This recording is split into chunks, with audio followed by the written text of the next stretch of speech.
Ladies and gentlemen, we welcome you to Boston, Massachusetts as we approach the TD Garden for what may end up being one of the most catastrophic and dangerous nights on the WWE calendar. A night that features a casket match as well as Hell in a Cell. This is the 2024 edition of Bad Blood.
WWE Bad Blood.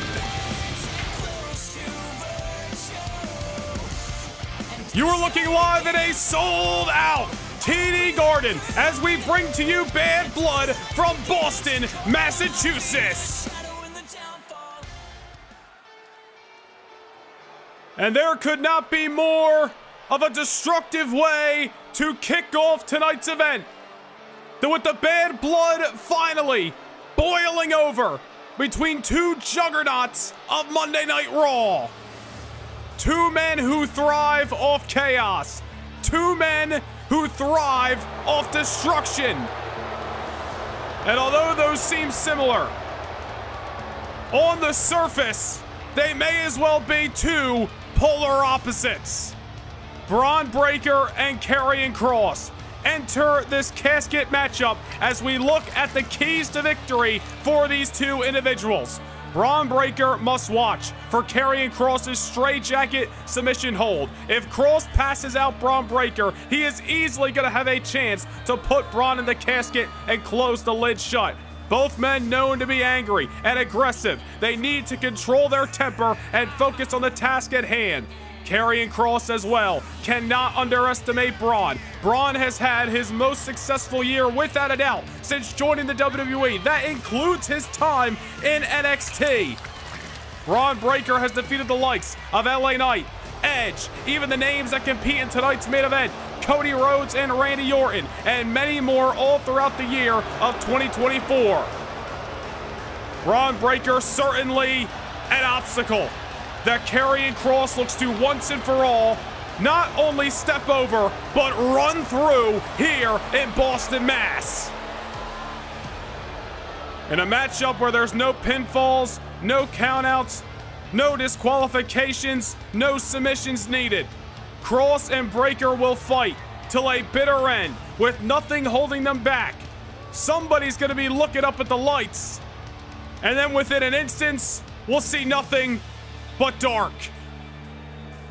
An ominous night here in the TD Garden.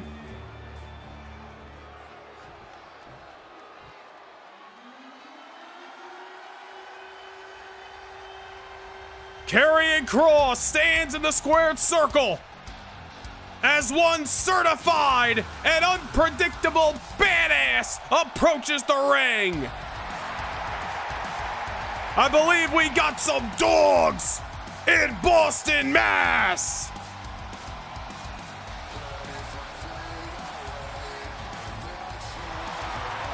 And his opponent from Woodstock, Georgia, weighing in at 230 pounds,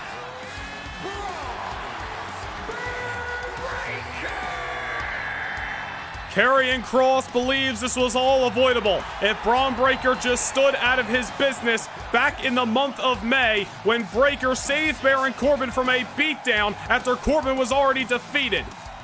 Bron Breakker and Baron Corbin been brought together in recent months because of a common enemy in Karrion Kross and eventually Akam and Razor are the authors of pain. Karrion Kross defeating Corbin this past Monday Night on Raw. Moments later, these two men came to blows. It all comes to a head right here and now. The following contest is a casket match. There are no pinfalls, submissions, disqualifications, or countouts. The only way to win is for a superstar to force their opponent inside of the casket. After closing the casket lid shut, the remaining superstar will be declared the winner. Now, let the match begin! Alicia Taylor running down the very simple rules to this contest. Karrion Kross, Bron Breakker, something's gotta give has been the tagline for weeks. Here we go. We are underway at Bad Blood. No pinfalls, no submissions needed for a finish tonight. These two men are going to be out to incapacitate one another by any means necessary and drag the wounded carcass inside of a casket. Bron Breakker, you saw, carrying down that Money in the Bank contract, and that is something he has been really unable to focus on thanks to these developing issues with Karrion Kross. As a matter of fact, there's a chance that Bron Breakker, or I should say Karrion Kross, would be holding the Money in the Bank contract today if it weren't for Bron Breakker knocking him out in a qualifying matchup back in the month of July. Just another one of the notes that really developed the issue between these two superstars. As Karrion Kross looks to take the head off Bron, Bron saw it coming. Bron Breakker ever explosive, as we are seeing right now. As last month at No Mercy that the two men calling themselves the Wolf Dogs, Bron Breakker and Baron Corbin, were able to take down Akam and Razor, the authors of pain. Karrion Kross bringing those two men back to the spotlight just a few months ago on Raw, hoping that they would take care of the issues with Breakker and Corbin all at once so he could focus on greener pastures. Now, hold on a second here. The fight being brought on top of the casket, which can absolutely be used as a weapon. Well, not only can you put your opponent inside of it, you can also place your opponent on it with emphatic force. Karrion Kross taking issue with Bron Breakker interfering in his business months ago, knocking him out of Money in the Bank contention, continuing to be a thorn in his side. These two men have brawled. They have ambushed one another. Things have came to blows week after week, month after month on Raw, and this is what it comes down to. Oof. Breakker sent right to the edge of that casket, and you saw he tried to get that baseball bat out from underneath the ring. Did not really work out for Breakker, but it is all within the rules of the casket match tonight. Casket match very ominous and very on character, to say the least, of the event Bad Blood of the month of October. There's certainly something spooky surrounding this contest. And Kross is just not letting up. He is using that casket as his fan favorite weapon. Just sending Bron Breakker into an abdominal first. If a man can't breathe, he can't fight. And Karrion Kross trying to ensure that Breakker's going to be gasping for air if that lid is shut on the certified badass. Oof. I'll tell you, this is not going to be a wrestling matchup where these two men are going hold for hold, something they are more than capable of doing. But this story and this rivalry between these two superstars has gone way beyond that, especially in recent months on Raw. Karrion Kross clotheslining the head off Bron Breakker, the same dome that he busted open in the backstage area at one point in time in this developing story. Now Kross going underneath the ring. He's got a kendo stick in hand. Things are going to the extreme here in Boston in the early going. Trying to swing, you heard the whiff. Bron Breakker getting the way. I should say getting the hell out of the way. And a big time shoulder block to the Harbinger of Doom, who eats the LED post for Saturday night dinner. Certainly not as good as a nice pizza or a nice Chinese food. Karrion Kross gonna be picking LED out of his teeth.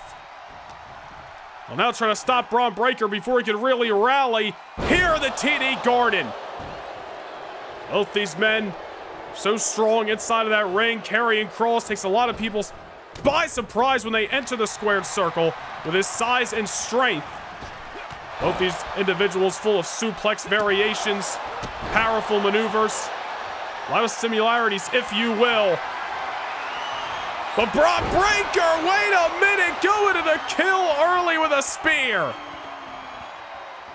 Well, I'll tell you, there might be a lot of similarities between these two men, but one thing's for sure is Karrion Kross may have bruised ribs, and Bron Breakker's got to be feeling a little bit better than that. Bron going for the spear, now opening up the canvas.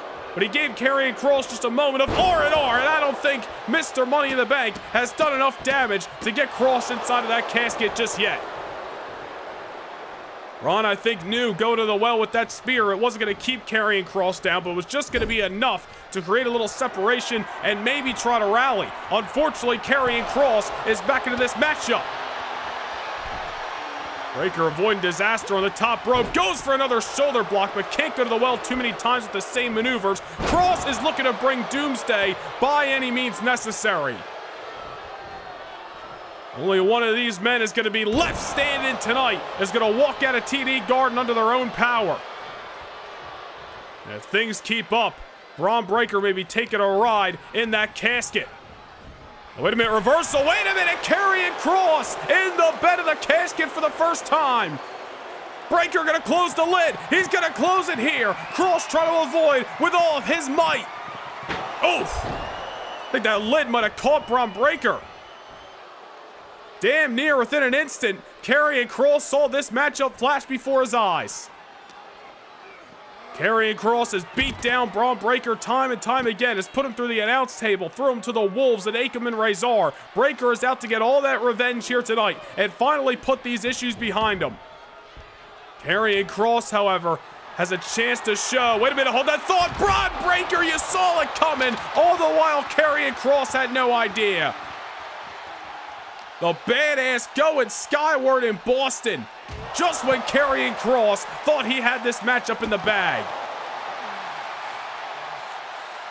And we have got ourselves a fight.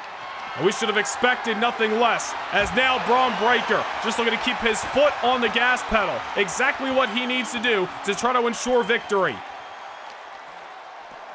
Bron knows that he also has a chance tonight to get some retribution on the behalf of Baron Corbin, who has suffered the same fate that he has week in and week out on Raw.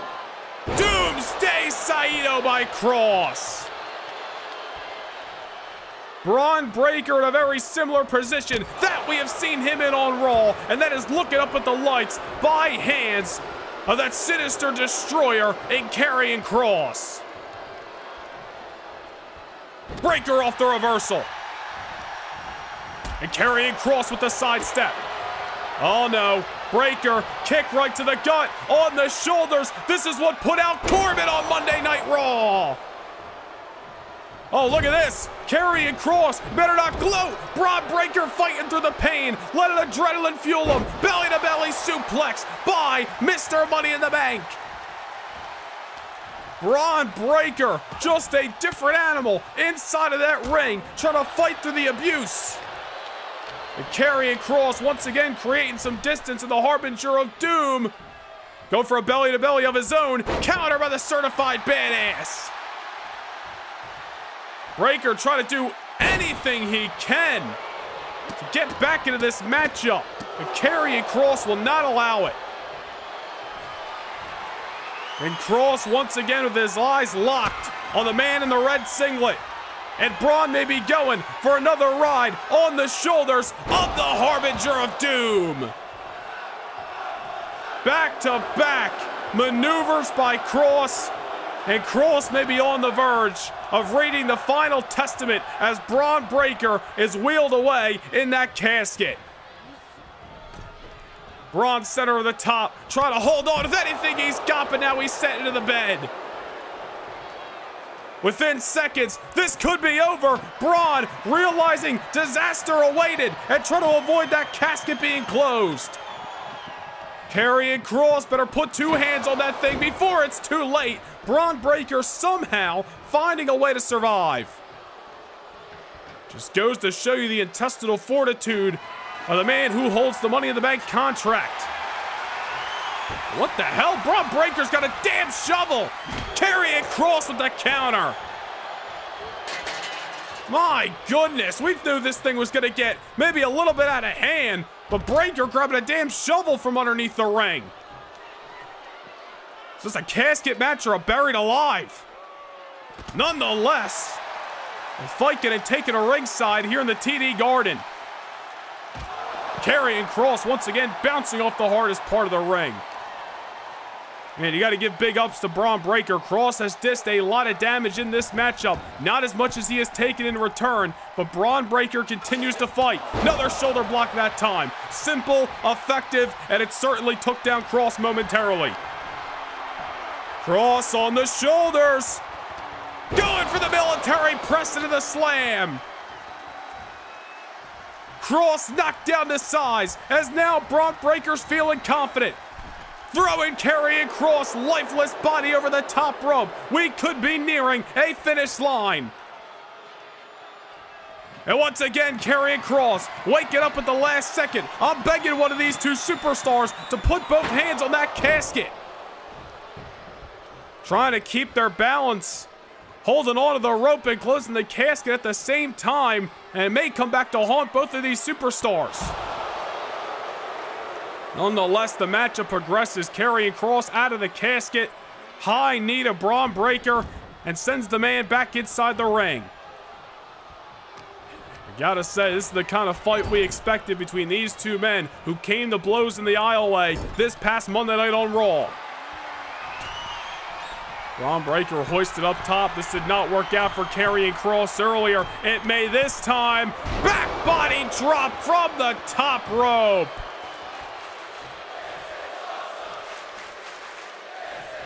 Bron Breakker, win or lose, is going to be feeling that one tomorrow morning. And now Kross, looking to rub some salt in the wounds. Elbows to the neck. Not once, but twice. And now Kross back in a mounted position, just throwing some closed fists. Nothing that is illegal, nothing that he can't do. Anything can go in this contest. My goodness! Bron trying his damnedest to get back to his feet, but Karrion Kross may have him. Gotta give big ups to Bron Breakker, as we mentioned before, but how much can the human body withstand another Doomsday Saito? Kross in the corner, looking for the kill strike. There he goes! Elbow to the back of the neck once again. Just put him in the casket and end the damn match.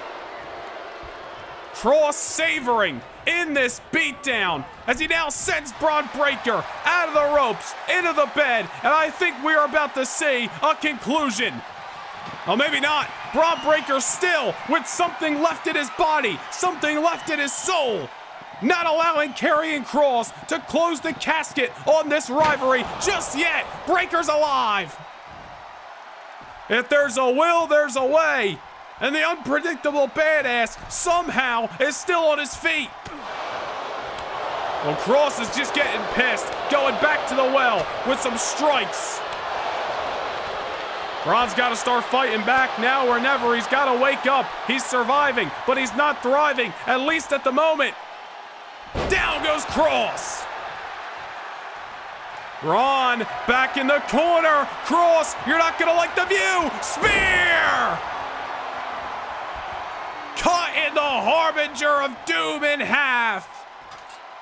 And now Bron going back to that shovel, looking to bury this rivalry 6 feet under once and for all.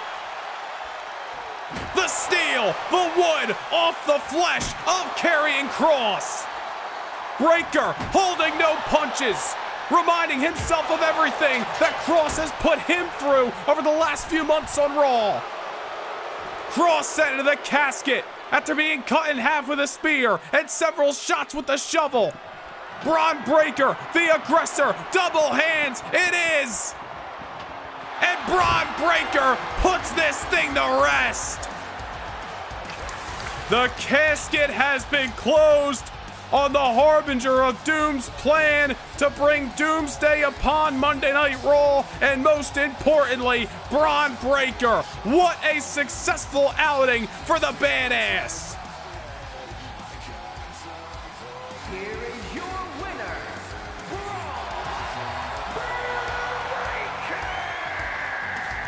What a matchup. Hell, what a fight to kick things off here at Bad Blood tonight. Bron Breakker withstanding the punishment, getting back up on his own 2 feet, and continuing to fight. Closing the casket on the harbinger of doom, Karrion Kross. The badass puts this rivalry behind him once and for all, live and in living color, live in Boston, here at Bad Blood.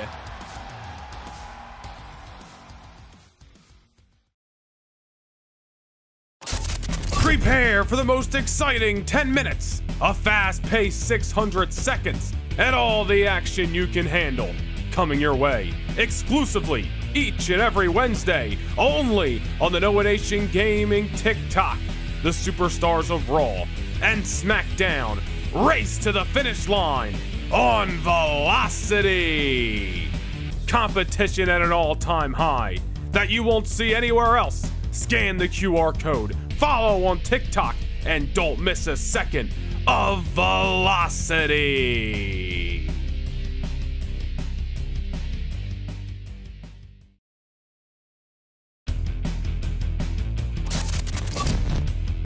Velocity, where the action goes down each and every Wednesday. We want to take you back to just a few days ago on Velocity. You see the Women's World Champion Roxanne Perez exposing the steel underneath that turnbuckle pad. Evidently had enough that Zoe Stark was giving her a fight and decided to bring this matchup to an early conclusion, using the steel to her advantage, following that up with a pop rocks on her way to victory.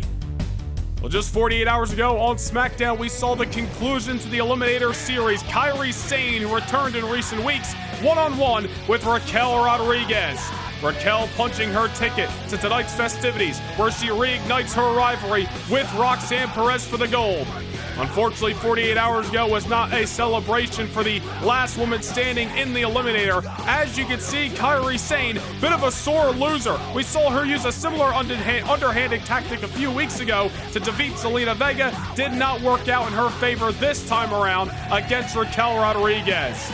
Raquel may have been the victor, but was left looking up at the lights thanks to the Sky Pirate. Will Raquel be focused on Roxanne, or will her anger towards Kairi Sane blind her here tonight at Bad Blood? The following contest is scheduled for one fall and is for the WWE Women's World Championship. Well, several championships to be decided here in TD Garden tonight. This one coming your way, courtesy of Thursday Night SmackDown. And making the ring walk is a woman who has had herself one hell of a 2024 thus far. Win, lose, or draw, Raquel Rodriguez has continued to remain a relevant name on Thursday nights. Former Women's World Champion, defeating Shayna Baszler, Io Sky, and Asuka, among others, throughout her championship reign. But stabbed to the back by Roxanne Perez back in the month of July. A story that brewed into SummerSlam several weeks later, where Perez defeated Raquel for the gold. Raquel, of course, focusing on the Queen of the Ring tournament last month, where she made it through 3 rounds, only to fall short to Raw's Tiffany Stratton in the finals. But Raquel Rodriguez back into the line of opportunity and ready to kick down the door with oh so emphatic force as she stands across the ring from the woman who took away her gold 2 months ago. You want to talk about bad blood? Raquel has not forgotten about the issues between herself and this young woman, the prodigy, Roxanne Perez. If Velocity showed you anything, as a reminder, it's that Roxanne Perez will do anything it takes to get her hand raised high. And certainly when the championship is on the line, that only holds more as a true statement. Roxanne Perez played on the emotions of Raquel Rodriguez back at SummerSlam to win the Women's World Championship, albeit out-wrestled Zelina Vega in an incredible matchup back at Queen of the Ring several weeks ago. But as you saw on Velocity, when push comes to shove, Roxanne Perez will leave no stone unturned as long as she ensures victory on the other side of the bell. I am sure tonight is no different. Raquel Rodriguez has waited nearly 2 months to get back in the ring with Roxanne Perez, and for the richest prize that the SmackDown Women's Division has to offer, the Women's World Championship up for grabs. Let's send things down to Samantha Irvin. Introducing the challenger from Rio Grande Valley, Texas, Raquel Rodriguez.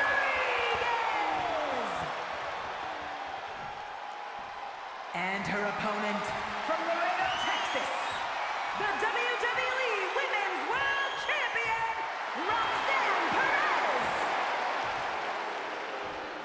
Roxanne Perez looking laser focused, and she better be. Because rest assured, Raquel Rodriguez has waited long and hard for this moment and is not looking to see the opportunity slip through her fingers. Raquel fought an emotional battle 2 months ago at SummerSlam. And I think as long as she puts Kairi Sane behind her for now and focuses on the task at hand, Raquel will be in much better of a situation tonight than she was back in August. Well, here we go, the title on the line as Roxanne Perez high out of the gate, right after the larger, much stronger individual. Roxanne Perez, win, lose, or draw, certainly has her fans around the globe and even some here in TD Garden. But Raquel Rodriguez, as we have said, red hot year thus far and has had her fans as well. No matter who you support, Perez or Raquel, rest assured we are in for a good one over the Women's World Championship. Perez not holding any punches in the early going of this matchup. Raquel Rodriguez may not have seen this explosiveness coming in the early moments. What we are seeing right here is I think Roxanne Perez really trying to set the pace and get an early advantage over her challenger. Not looking to allow any sort of rally or hope for Raquel Rodriguez. There you see the confidence out of Perez, taking a bow after her early outing here. Roxanne's certainly somebody proud in her efforts as she gets sent over the top rope by the much stronger Raquel Rodriguez. And look at Raquel standing her ground, drawing a line in the sand, saying we're going to get things done inside of the ring tonight. I will be the Women's World Champion. Sending Perez for an amusement park ride that time. And oh man, this is only going to hurt that much worse on the floor of TD Garden. Fall away slam by Raquel. Hey, you want to talk about Perez holding no punches? Here we go, around and around here in Boston. Raquel Rodriguez, laser focused on getting back to the gold. And going after Perez that time, did not catch all of it. Oh, there's Roxanne. For what it's worth, may be the more technically sound of these two, and she proved it right there, pulling the rug right out from underneath Raquel's feet. Roxanne clearly relying on her speed, agility, and her technique thus far in this matchup, where Raquel, as we have talked about already, size and strength are going to be her greatest attributes. If she can continue to woman handle Perez around this ring, she may coast to victory here tonight at Bad Blood. Raquel Rodriguez, I am sure, no matter the result tonight, is going to be looking to get her hands on Kairi Sane after that attack 48 hours ago on SmackDown. As we talked about, if Raquel can put Kairi Sane in the back of her mind, at least for tonight, and just focus on Roxanne Perez, she may have an opportunity to win the championship. Now, I think this matchup coming 2 months after their last encounter, and these two women met at SummerSlam, also benefits Raquel Rodriguez, really having a chance to put all that anger and bottle it up and really let it compress a little bit. Maybe Raquel is going to be able to be much more calmer and see through it tonight. Use it as fuel and not blindness. Really trying to channel the past issues with Perez and hopefully have it work in her favor. There's Perez again, just outrunning Raquel. And now takes down Raquel Rodriguez. Had to use all her might that time. You see Perez leaving her feet, but that is what the Prodigy is going to have to do to keep down the strong Raquel Rodriguez. Not only strong pound for pound, but strong in heart as well. We've seen Raquel get knocked down to size a couple of times this year, but what has made her year so great is her ability to rise like a phoenix, dust herself off, and become champion. And that is what we may see once again tonight out of Raquel Rodriguez. A little back and forth over the last few minutes between champion and challenger as Perez collapses in the corner. Here comes Raquel. Tilt-to-whirl corkscrew, whatever you want to call it. It's certainly effective. And that maneuver has won Raquel matches in the past. Unfortunately, it won't be what brings us to a conclusion tonight. We are live here at Bad Blood. The spotlight is on these two women from SmackDown, and they are not looking to see one or the other kick themselves out of it. This is smart by Raquel. Didn't get the three count, but continues to press forward. Might have been looking for a Tejana bomb that time. Perez saw it coming. Has been there, has felt that, and is not looking to revisit it. See fatigue starting to set in. Roxanne Perez a little slow to capitalize here, but got to give her credit where credit's due. Getting Raquel in this prime position to strike. Wow, look at the double knees by Roxanne. You're going to go back to the technique that we talked about. Raquel looked to counter with a boot. Perez knocked her down to size, hit her with a pair of knees, and now it's Raquel who's looking up at the roof of TD. Roxanne Perez has got Raquel dead center of the ring, impaler DDT, and this one may be over with. Jessica Carr right there to call for a 3, but she's not gonna need to just yet. Roxanne Perez thought she had this matchup won. And no matter her desire to call for the end, Raquel Rodriguez's desire to once again become champion may outweigh her. Oh no, sending Raquel over the top rope down to the floor of the Garden. Well, the Prodigy may be realizing she's gonna have to risk it for the reward. Tope suicida to the outside.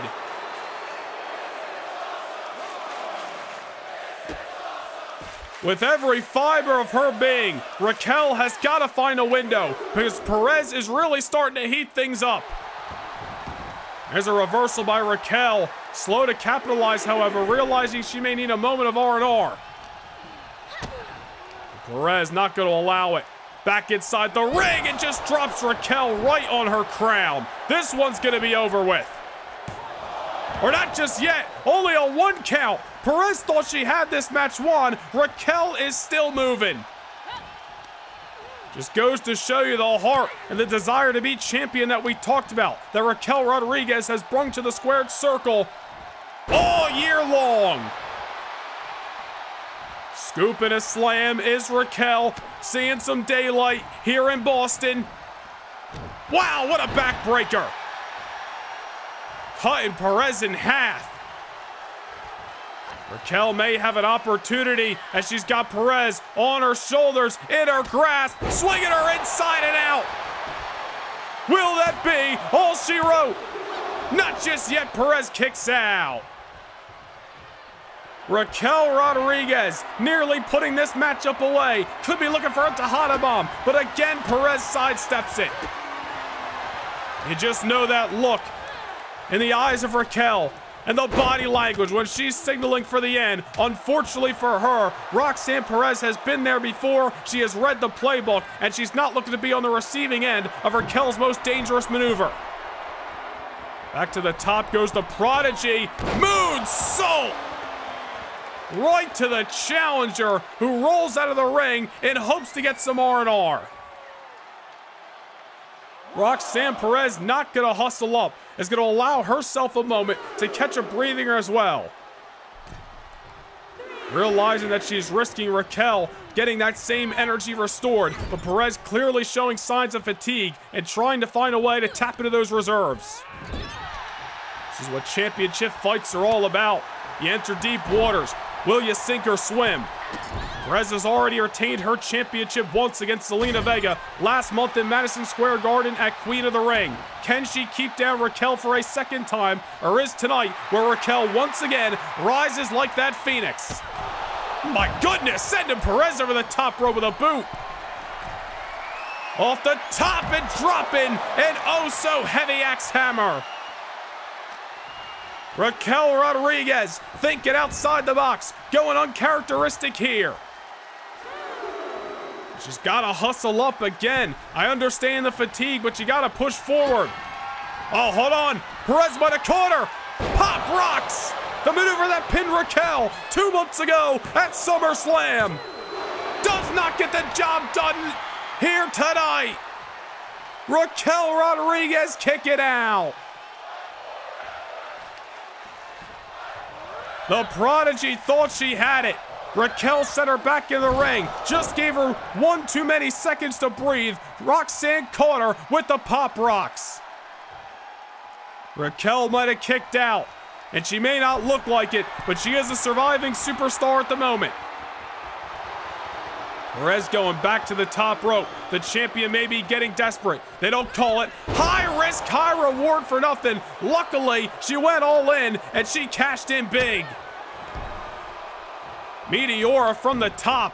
And once again, Perez starting to come unglued. How she opened the matchup with a flurry of strikes. Now she's going back to the well with it. I'll tell you, Raquel Rodriguez might have kicked out of the pop rocks. But for what it's worth, how much is really left? And oh, come on now. Come on again. Same as velocity. Roxanne Perez just exposed the steel turnbuckle. But she may have given Raquel too many moments to catch her breath. Counter by the Prodigy.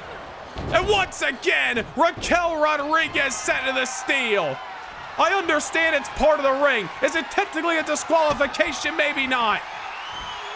But at some point, somebody's got to put their foot down. Another pop rocks by Roxanne Perez. Into the cover. Referee Jessica Carr realizing what has happened, but has no choice to call for the bell. That is ridiculous. A great fight and a tainted victory, if you ask me, by the Prodigy. Could not put Raquel away with the first pop rocks. Seek desperate measures just to ensure that she would leave with the women's world title.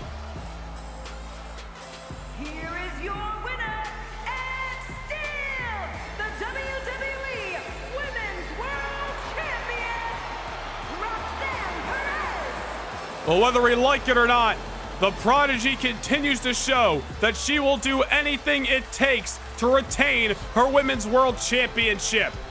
And Raquel Rodriguez, unfortunately, will have to live to fight another day. The Prodigy remains on top of the SmackDown Queendom as the Women's World Champion.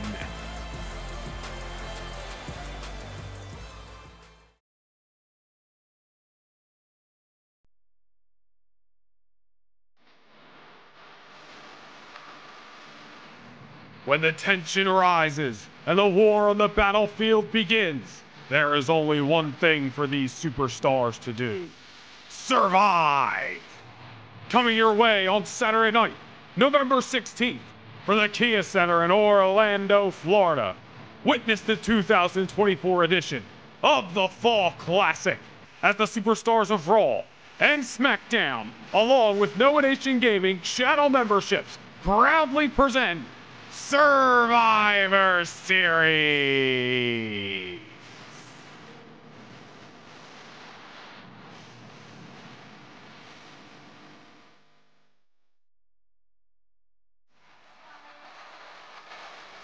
We are on the road to Survivor Series Saturday night, November the 16th. Orlando, Florida is going to be hot for one of the biggest events in the WWE calendar, the Fall Classic Survivor Series.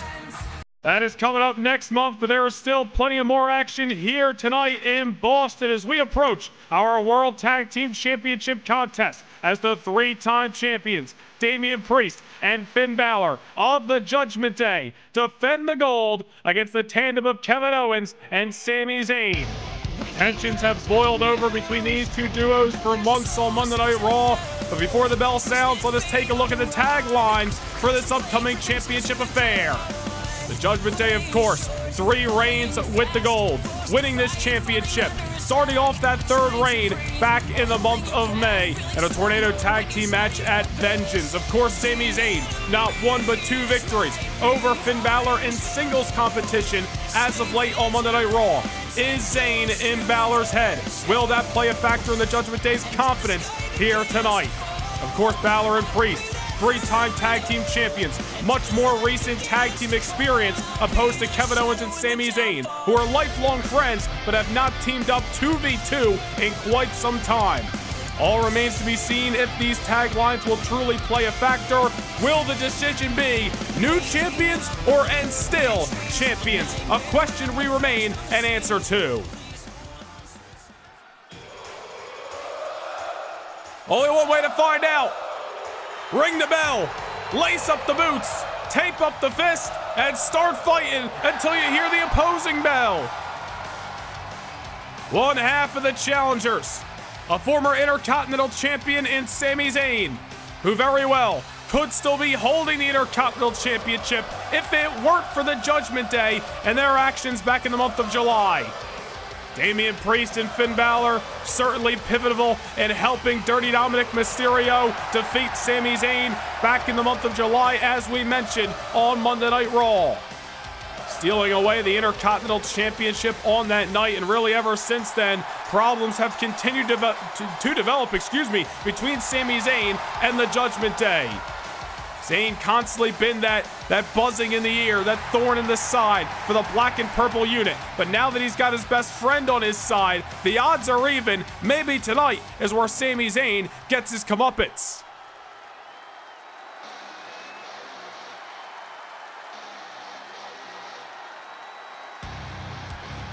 And making the ring walk at his first PLE since SummerSlam 2 months ago, the prize fighter, Kevin Owens. You want to talk about looming issues?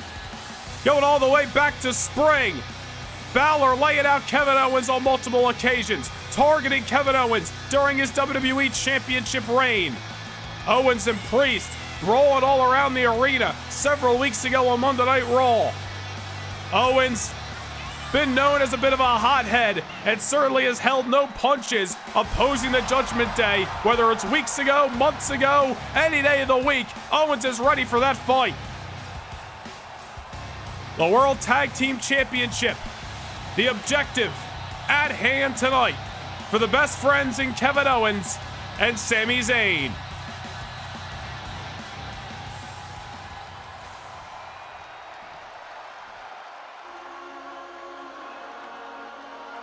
Ever since their formation, back in the spring of 2023, Damian Priest and Finn Balor, the collective unit known as the Judgment Day, have 1 week at a time, 1 month at a time, continue to gain power, continue to hold dominion on Monday Night Raw.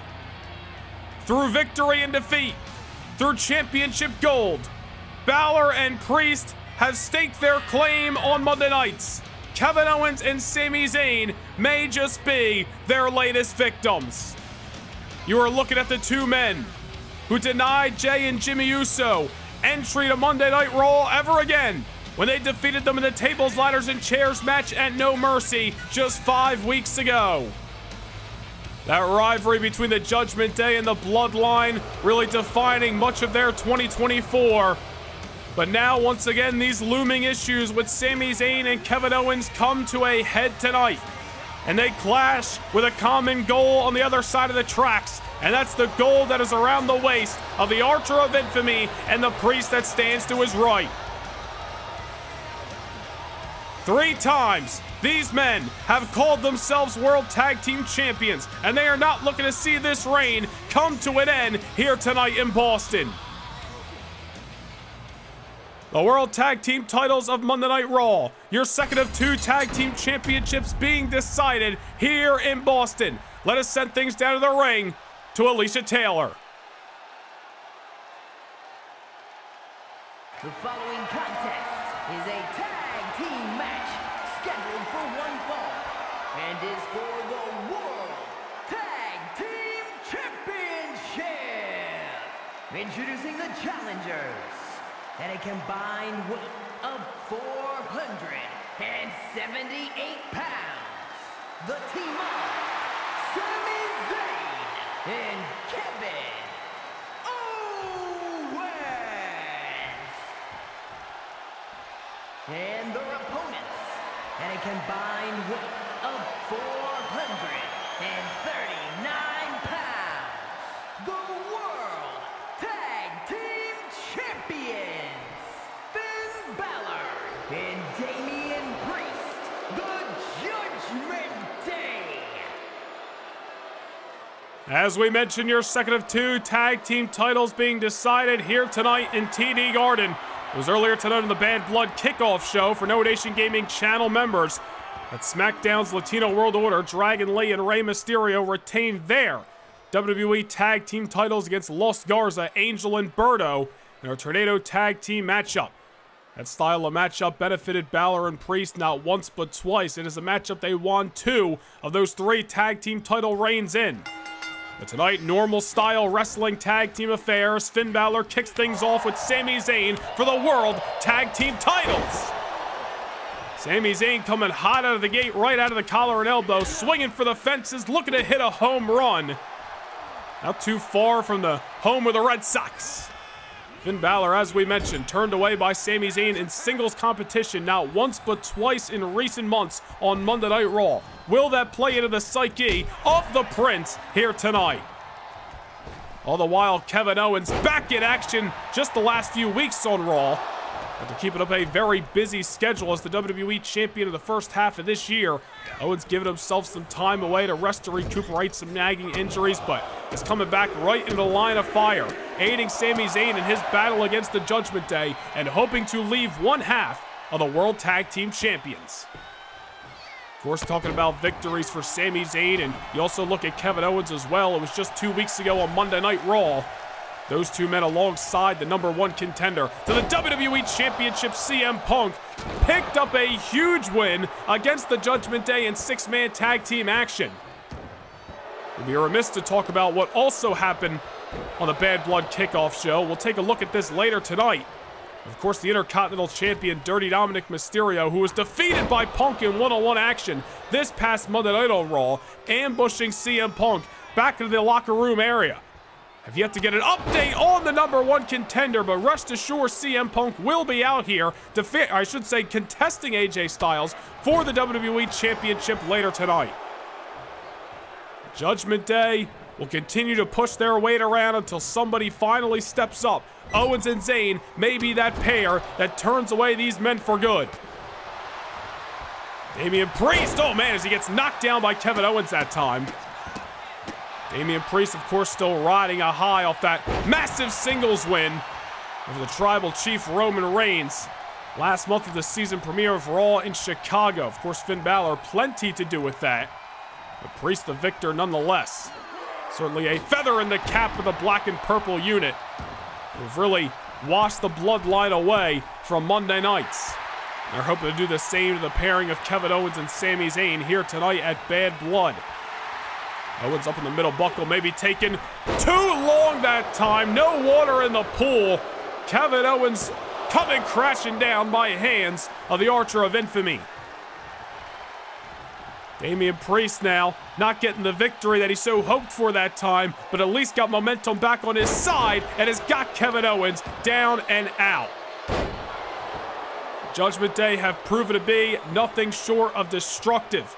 What they want, they seem to get on Monday Night Raw. The World Tag Team Champions, Priest and Balor, the Intercontinental Champion, Dirty Dom, even Rhea Ripley, who has seen some humps in the road in recent months, returning to action this past Monday night and securing a W for herself against one of Raw's hottest newcomers in Lyra Valkyria. Judgment Day, like him or not, a force to be reckoned with on the red brand, and Kevin Owens and Sami Zayn hoping to get through this unit tonight. No matter the result, it is not going to be an easy task for either duo to accomplish. The World Tag Team titles will hopefully go to the most deserving team on the other side of the bell. You see Sami Zayn breaking things up. All the while, Damian Priest has got his eyes locked on Kevin Owens at ringside. Or, wait a minute, at least he thought, turning his attention to Sami Zayn, and a little cheap shot that time by the Archer of Infamy. Well, the Judgment Day never been a duo or a unit that is afraid to get their hands dirty. Finn Balor now going after the illegal competitor in Zayn. Owens back inside the ring, waiting arms of the Prince. Owens being controlled by Priest and Balor the last few minutes, but now looking to rally. Into the ropes, Finn Balor down and out. Owens and Finn, no strangers to each other, fought on a couple of occasions earlier this year, one of those contests being for the WWE Championship. It was, of course, during the reign of Kevin Owens. It was actually his last successful defense of the gold. My goodness! Did my eyes just deceive me? I believe we just saw a Dudley Death Drop out of Zayn and Owens. Well, these two may as well be half-brothers, nearly putting the Judgment Day away with a finishing maneuver for one of the most legendary tag teams in this industry. As a matter of fact, a tag team that Balor and Priest defeated earlier this year. But regardless of that, Finn able to survive an incredible duo maneuver by Zayn and Owens, and is now looking to take Sami Zayn out. Balor not looking to fall short to Sami Zayn once again inside of that squared circle. And of course, tonight would be the most catastrophic of defeats. Third World Tag Team Championship reign for those two men that kicked off back in the month of May. Like them or not, they have been successful on Monday Night Raw. But Kevin Owens and Sami Zayn looking to be the disruptors as Zayn has got Priest strangled in the corner.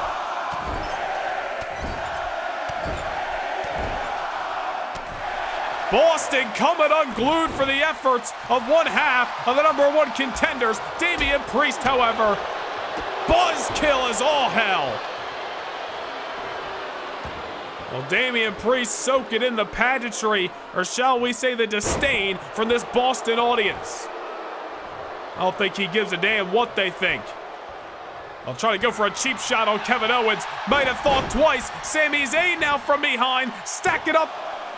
Damian Priest nearly got the victory. And now from behind, going for a Blue Thunder it seems, but Priest saw it coming. Just when you think the challengers got this matchup back in control, the champions turn the tides, and now Zayn eating the canvas for Saturday Night Dinner. Owens not going to allow a 3 count this yet, but you gotta believe a lot was just taken out of Zayn that time. The Priest going for the finale. Sami Zayn off the reversal this time. Big time exploder. Vintage out of the arsenal of one half of the challengers.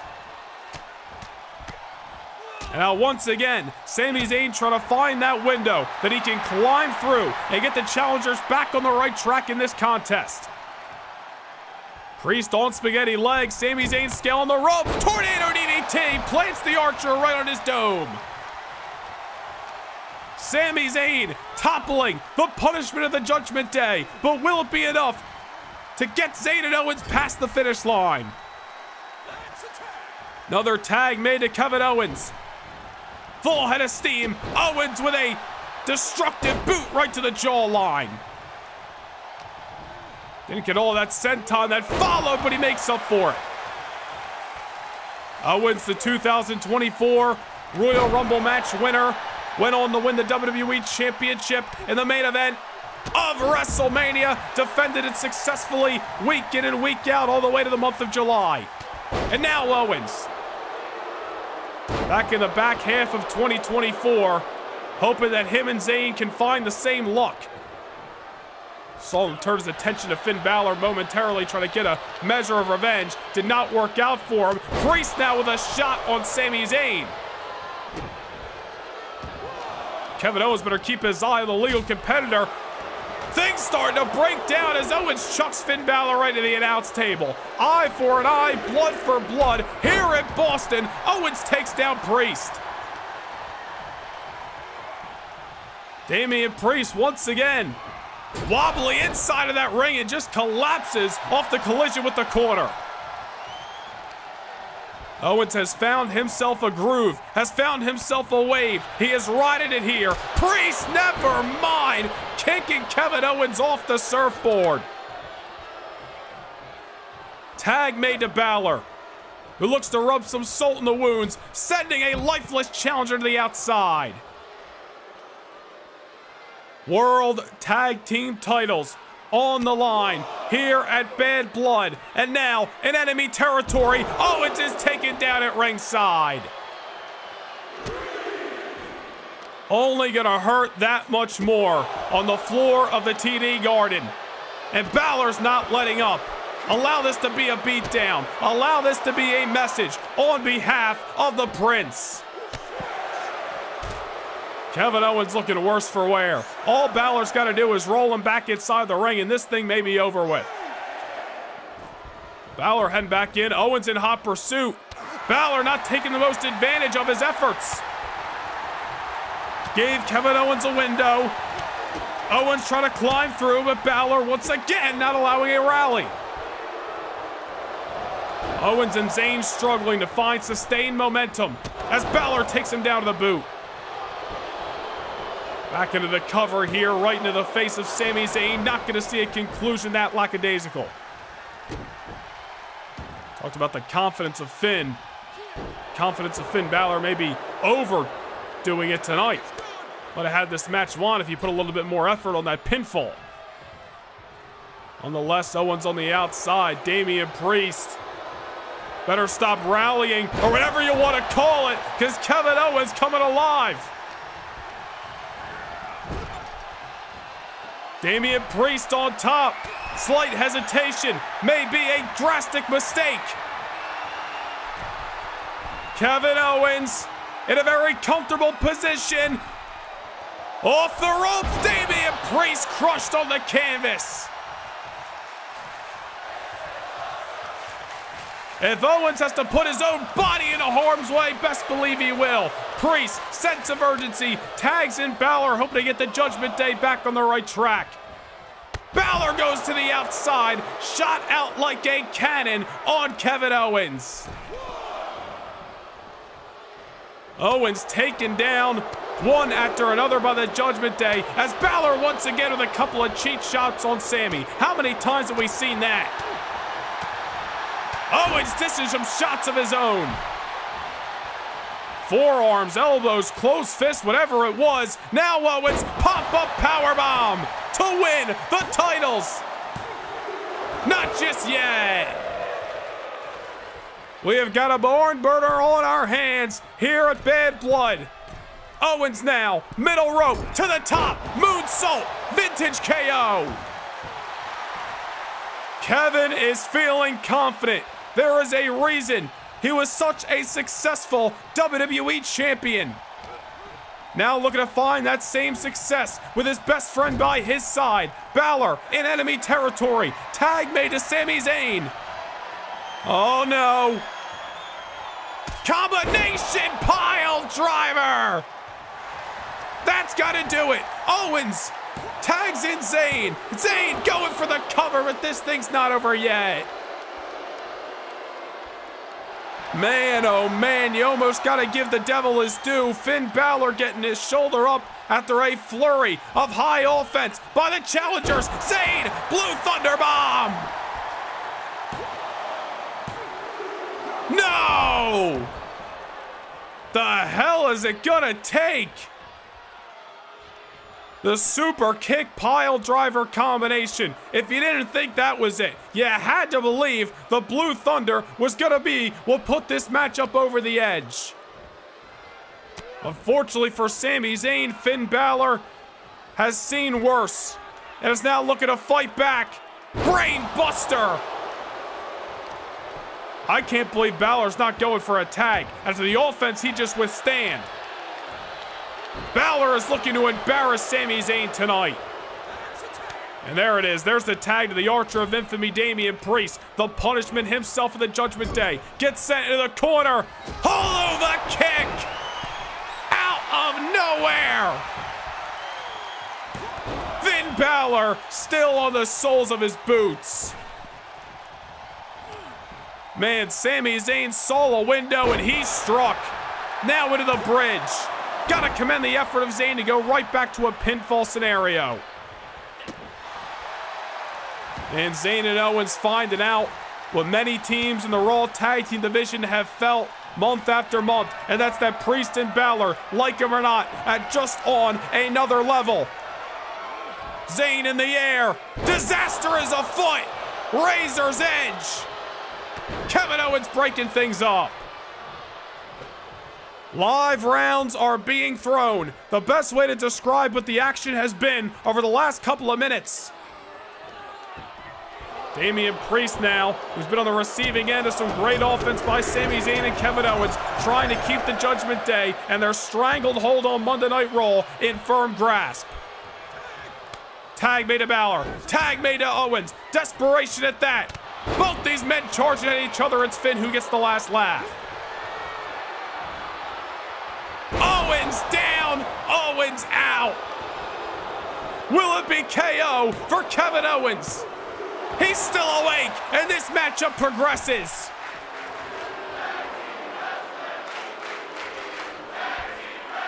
Half this crowd in disdain of the Judgment Day, the other half just in appreciation of the matchup that is at hand. Hate to sound like a broken record, but the resilience that we are seeing out of Balor and Priest is why they are three-time champions today. Balor going to the top, going for a drop kick. Nobody home on the delivery. Stunner! That's gotta do it. No! Man, oh man, the same stunner that Kevin Owens used several months ago to retain the WWE Championship over Finn Balor probably would have been the end had it not been for Damian Priest. Finn Balor back up on the apron. Looked like Kevin Owens was picking up some steam, elected against it. That's smart in-ring IQ by Owens. Well, may have got caught. Once again dropped on his crown. Balor back into the lateral press. This one's not over yet. Championship rounds we are seeing this matchup as Finn Balor once again with some cheap shots and setbacks for Sami Zayn. Kevin Owens is all kinds of caught up. Balor once again drops him. How much more can these bodies withstand? As Balor tags in the punishment himself, Damian Priest, the man who pinned Roman Reigns just 3 weeks ago on Raw. Zayn down momentarily, Owens struggling to get to his feet. The Judgment Day may be about to coast to victory. Kevin Owens wiped out once again. Owens with a sidestep, trying to throw a shot. Maybe there's something left in the tank. Another sidestep. Priest eats the canvas. Owens with a couple of closed fists. Damian Priest sent to the corner by the former WWE champion. the 2024 Royal Rumble match winner. Kevin Owens with a hold on Priest, and nothing fancy that time, just dishing out some punishment. KO heading to the top. Frog splash on the button. Finn Balor not even going to allow a 1 count to be made. We have got ourselves a fight in the middle of TD Garden. Another reversal by Priest. Priest grabbing a hold. Oh no, Kevin Owens turned upside down. Into the cover. This one's over.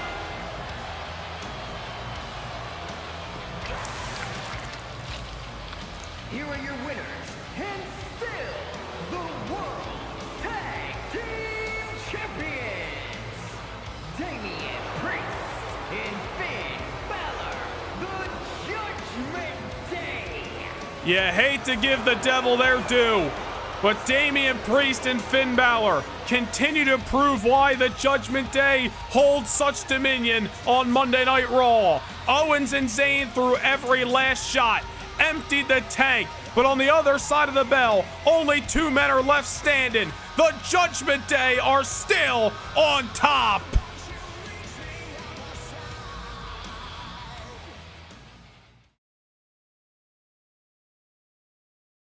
Can't get enough Universe mode? Well, now is your chance to secure a backstage pass to more Universe than ever before. Become a Noah Nation Gaming Channel member and gain entry into monthly house shows that directly affect your episodic viewing of Universe mode. Also, take a peek behind the curtain with behind-the-scenes updates, exclusive content to see how Universe mode is brought to life each and every week. Hit the join button down below, become a Backstage Pass channel member, and get your front row seat to more Universe than ever before.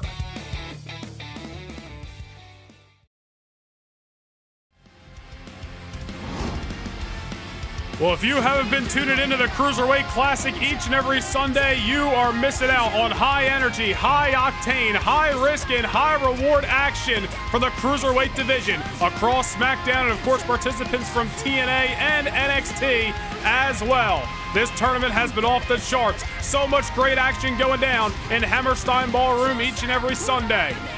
But of course, the first round of the tournament is nearly concluded. As we approach the quarterfinals, who will be last to punch their tickets? We're going to find out tomorrow afternoon at 12 noon Eastern Time as NXT's Scottish Supernova Noam Dar takes on SmackDown's Bruiserweight Pete Dunne. And in another first round matchup, 2 SmackDown superstars with a lot of history collide. It's the Irish Devil, JD McDonough, one-on-one with the big strong boy, Tyler Bate. Bate putting the Cruiserweight Championship on the line through each and any round he participates in. But will tomorrow be a one-off shot? Will McDonough bring home the gold? We find out tomorrow afternoon. The following contest is scheduled for one fall and is for the WWE Women's Championship. Well, I gotta tell you, the time we get to Hammerstein Ballroom tomorrow afternoon, my voice may be shot. Bad blood has already been off the charts, and we are nowhere near done. But this is what it's all about. Championship action on nights like tonight, where the lights are the brightest. This is where superstars are made. And you are looking at a bona fide superstar with or without gold around her waist. The EST, the #1 contender, Bianca Belair, has been hot on the tail chasing whomever has held the Women's Championship over the last few months. Ever since drafted from SmackDown over to Raw back in the month of April, Bianca has been gunning for the gold. First it was Rhea Ripley. She conquered that task back at SummerSlam, only for Cora Jade to cash in Money in the Bank moments later. Lady Luck has been on the side of Cora. Will it be once again tonight with the gold on the line, or will the EST shine in Boston? Welcome to the generation of Jade.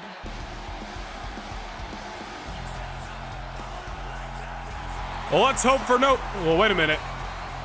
Hold on here. Cora Jade walking down the aisle, but I believe, if my eyes don't deceive me, the Women's World Champion Roxanne Perez is marching behind Cora. Well, we know these two women are friends. They have been for quite some time, even former NXT Tag Team Champions together, but this is Raw business. Why is a SmackDown superstar out here with Cora Jade? Especially the actions of Roxanne over the last few months. You think that would be some kind of hindrance in this friendship. Cora has not operated that way. I mean, she's taken advantage of some luck and some opportune states, sure, but not in the actions of Roxanne. I really don't know why she is out here, why she has any business out here, to be frank. Well, nonetheless, Cora Jade, the women's champion, is here in Boston, and she hasn't come alone. Well, hopefully, let's hope for the best, and hopefully Roxanne is just coming to support her friend. Let's not jump to conclusions.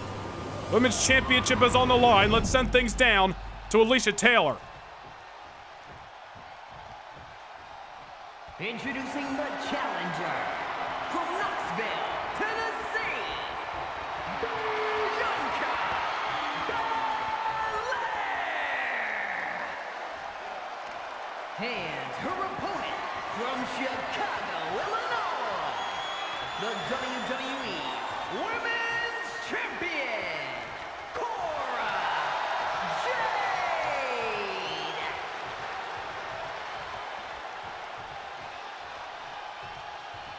Well, here we go, ladies and gentlemen. The WWE Women's Championship on the line, courtesy of Monday Night Raw. Cora Jade, very interestingly, accompanied by SmackDown's Women's World Champion Roxanne Perez, who less than an hour ago retained her title over Raquel Rodriguez. Again, don't want to jump to any conclusions. Cora has fought fair fights. Maybe Roxanne is just out here to be some extra support for her friend on this dual-branded pay-per-view. Very well could be the case, but here we go. Bianca Belair, although has shown respect to Cora Jade over the last few months, will not hold any punches tonight. She has waited for her opportunity to win the gold. Best believe the EST will leave no stone unturned in her pursuit of happiness.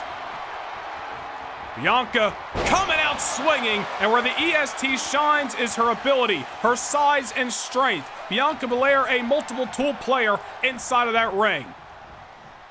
Cora Jade, just as Roxanne Perez has on SmackDown, has really broken out in 2024 on their respective brands. Both of them joined Monday Night Raw in 2023, were lost in the shuffle, really struggled to gain opportunity, but this year has been a difference maker for both of those women. When you look at Cora Jade, who tries to get back into this matchup, Cora, of course, really started to climb the ranks of Raw, won the Money in the Bank contract back in July, cashed it in a month later at SummerSlam, moments removed from Bianca Belair's monstrous win over Rhea Ripley. Some may disagree with how Cora won the gold, but those are the rules of the Money in the Bank, and she didn't bend them, she followed them. Of course, last month at the Queen of the Ring, it was a triple threat matchup, Cora finding herself stuck between a rock and a hard place against Bianca Belair as well as Rhea Ripley. And Cora, of course, finding a way to survive on that night, really taking advantage of damage that was done by tonight's challenger in Bianca. Now this fight getting taken to ringside, and once again, Women's World Champion from SmackDown, Roxanne Perez, very ominously looming as Cora Jade smashes Bianca Belair up against the barricade. We've seen respect between these two women. They even teamed up side by side against Chelsea Green, wow, and Piper Niven at the season premiere of Raw. I don't even know if Cora meant to send Bianca over the barrier that time, just her own momentum sending the challenger right into the WWE Universe, and her own momentum just sent Cora right into those turnbuckles. Bianca Belair, gotta wonder if it's messing with her psyche with Roxanne Perez being at ringside. Bianca's not an idiot. She knows what Roxanne Perez has been up to on SmackDown. And nonetheless, Cora Jade, back and forth we are going over the last few minutes, and Cora nearly stole this one.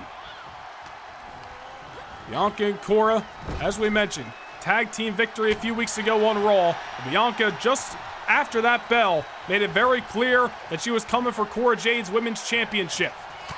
Even this past Monday night, Cora Jade with the victory over Ivy Nile. Bianca right out on the stage afterwards to give Cora a look into the future, a look at what is to come here tonight. Bianca and Cora one-on-one for the championship that Bianca held for maybe less than 5 minutes back at SummerSlam. And a championship that she has been chasing for damn near 2 years. Now Bianca, look at that. That is just raw strength.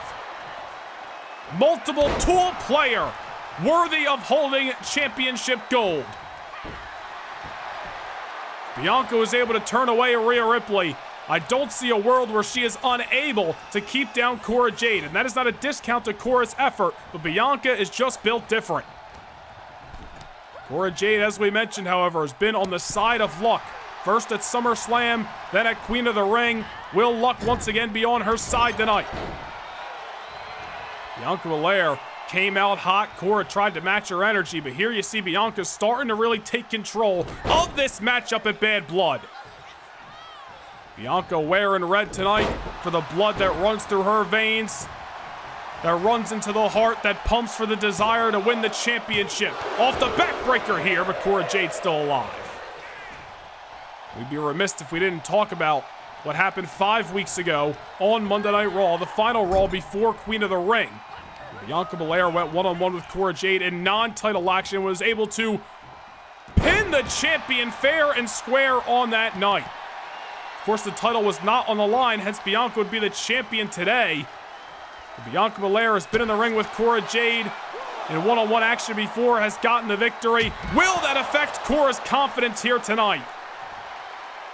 We have talked about how on Monday Night Raw, how Cora Jade may be nervous coming into this matchup with such a high-caliber opponent and the history that follows this contest.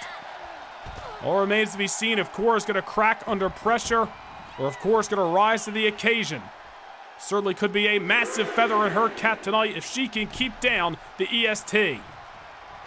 Oh, a nice enziguri that time. Bianca rolling to the outside, trying not to let that attack from Cora Jade affect her. Certainly a task that's easier said than done.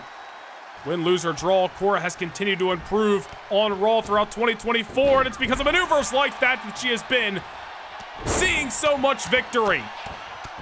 Now, Luthez this time. Almost similar to Roxanne Perez earlier tonight. Bianca Belair now is the one struggling to get to her feet. That super kick right on the button.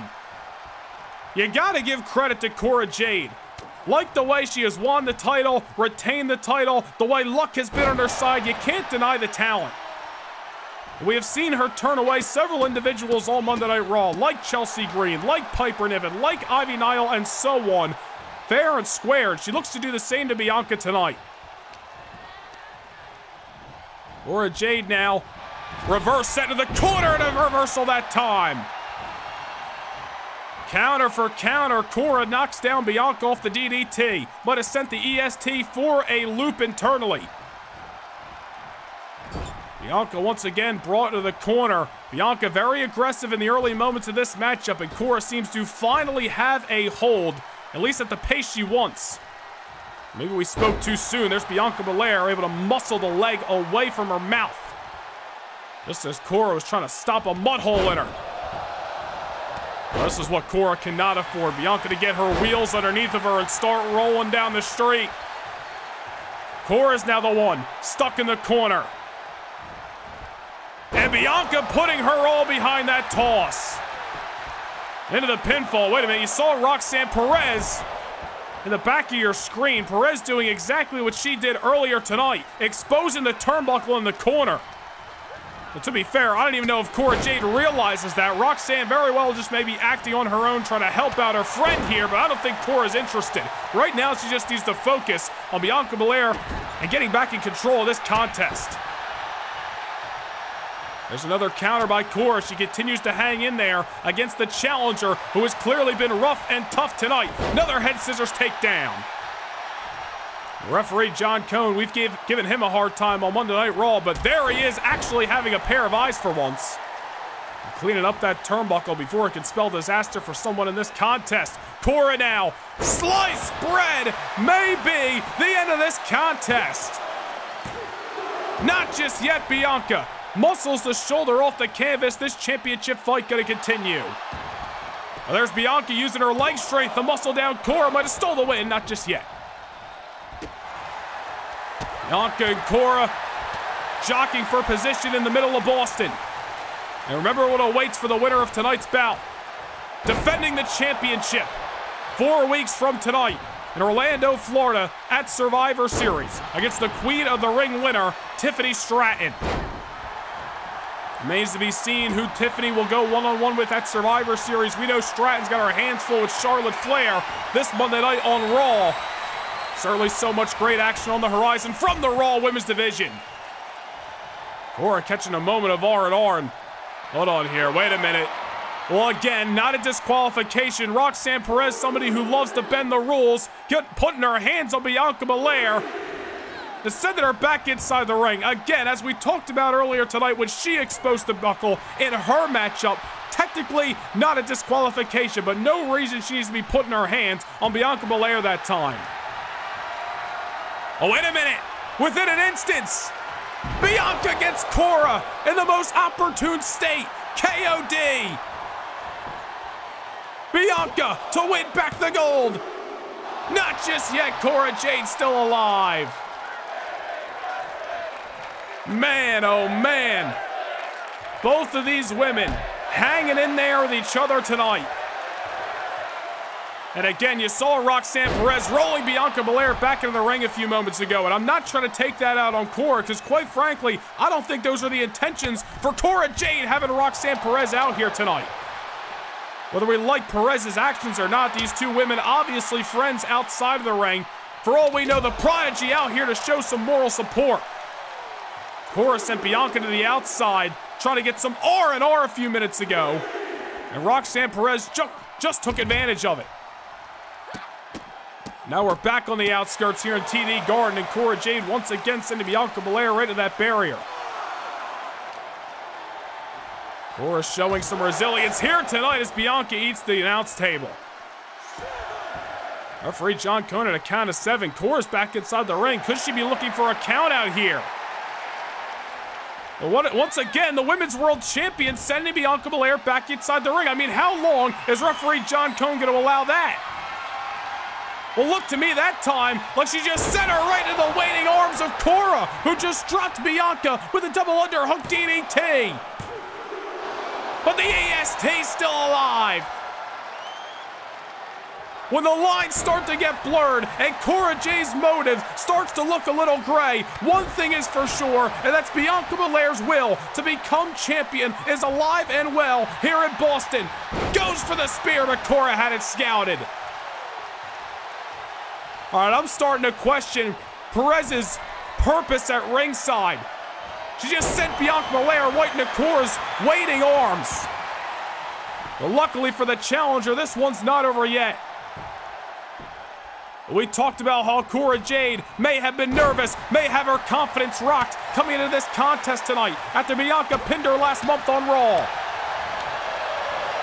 Regardless of the past, we are living in the now, and Bianca Belair is looking to make the most of this opportunity. Does she catch Cora that time? She does not. Very interesting situation continues to develop in this championship fight courtesy of Monday Night Raw. Cora Jade rolling to the outside, trying to get some breathing room. Bianca Belair hot on her tail, just as she's been since SummerSlam. EST never been afraid to fly, dropping the hammer from the sky. Cora Jade looking like a disheveled mess on the floor of TD Garden. Bianca stacking the offense. One after another. This doesn't show you that persistence may be key, or maybe it is the unfortunate truth that Bianca just went to the well too many times. Oh, come on, she's standing on her 2 feet. Roxanne Perez, get her the hell away from ringside. Cora, roll it up Bianca. She's gonna steal this one here. Not just yet. I don't know what to call it. I don't know what the reasoning is for Perez out here, although it's starting to paint a bit of a picture. Bianca Belair, however, trying not to be phased, trying to dish out any punishment she can to the WWE Women's Champion, all the while the Women's World Champion is looming at ringside. Bianca Belair grasp on Cora. Bringing her into the corner one more time. Reversal by the champion. Sends the challenger to the corner. Cora Jade. Down goes the challenger by force of champion. Bianca still in the match. Another kick out that time. Man, we are seeing some absolute wars of attrition here in Boston tonight. And could we expect nothing less? Such a stacked night with such high stakes. Bianca may have something, even if she's getting close to E, left in that tank. Tilt to whirl, Cora goes down. Another moonsault. That is so impressive this late in the matchup to have that kind of agility, but again, Bianca relying on it too often. Cora just read her playbook that time. Bianca Belair down and... Oh, come on. Wait a minute. Hold on. Cora Jade just exposed the steal. I don't know if Bianca even realized, but Cora had her back turned, and now Belair is once again in control.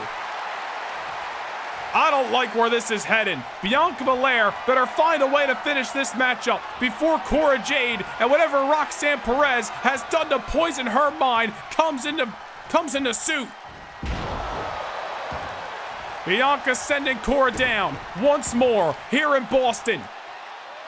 Gut wrench, powerbomb, pinfall to win the title. Damn it, not just yet. I don't want to sound biased here, but I don't like where this is headed. A dark cloud is looming over Bad Blood right now, and it's got Bianca Belair's name written all over it. Cora Jade off the reversal. Bianca with one of her own. Hold on here. Bianca sending Cora into the corner. Oh, an eye for an eye. Blood for blood. Bianca from behind. Scratching and clawing are these two women. Bianca! Same as Raquel earlier tonight. What the hell has Roxanne Perez done to poison the mind of Cora Jade? You've got to be kidding me. Damn it.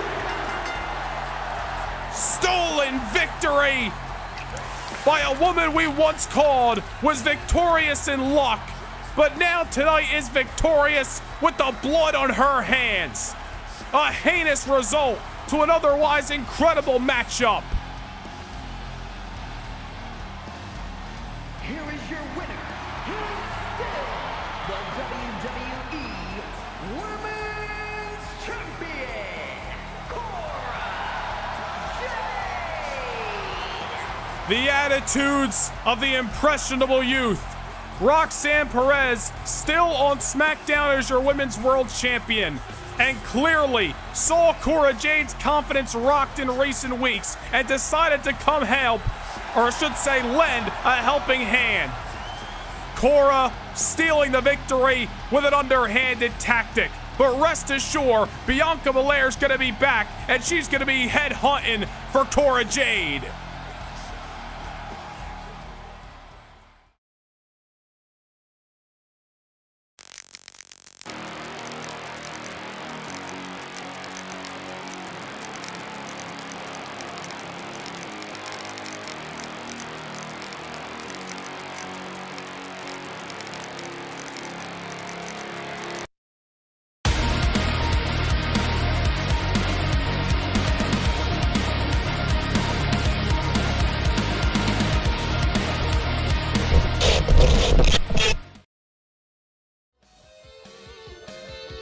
It is a great time to become a No Nation Gaming channel member. Bloodsport coming up in December, but of course next Saturday night is night 2 of Halloween Havoc. And also coming up on Saturday night, November the 9th, another WWE live event. This one, Fall Brawl. It is going to be coming your way on the Road to Survivor Series. Hit the join button down below or link up in the cards and become a No Nation Gaming channel member.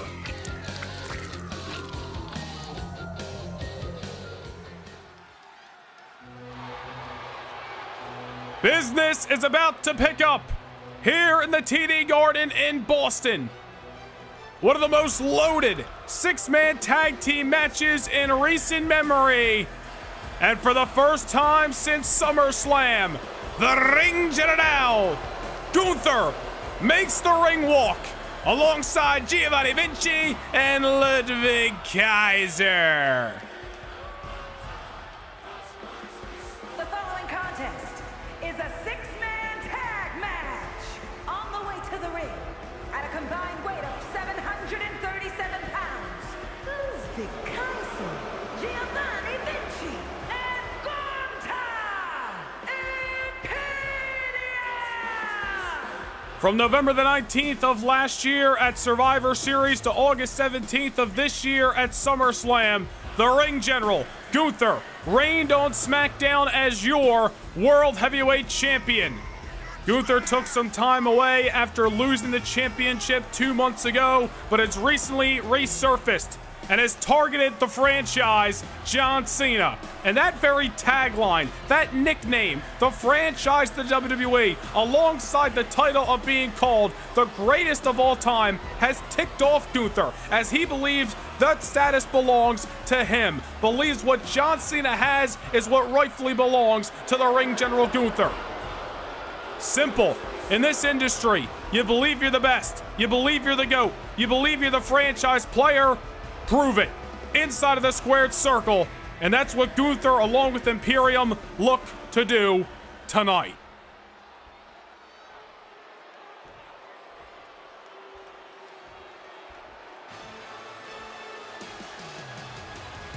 But John Cena is not coming alone. Returning to his hometown of Boston, the United States Champion. He is him, Carmelo Hayes, alongside his right-hand man, Trick Williams. These two men with their own score to settle with Imperium. And at a combined weight of 415 pounds, the team of Carmelo Hayes and Trick Williams. Ludwig Kaiser specifically has targeted Carmelo Hayes for the gold that is around his waist, the United States Championship. He had his opportunity. Last month at No Mercy, he fell short. But Kaiser did not stop there. He ambushed Trick Williams in the parking garage, sent him crashing through a windshield just to get to Carmelo Hayes back inside the ring. Kaiser, of course, taking advantage of the numbers game that reigned with Imperium several weeks ago on SmackDown and pinned the United States Champion in singles action. But 2 weeks later, Imperium once again met the Trick Mello gang in tag team action, and Kaiser found himself getting the W over the red, white, blue, and gold champ. Gotta wonder if that momentum will play into tonight.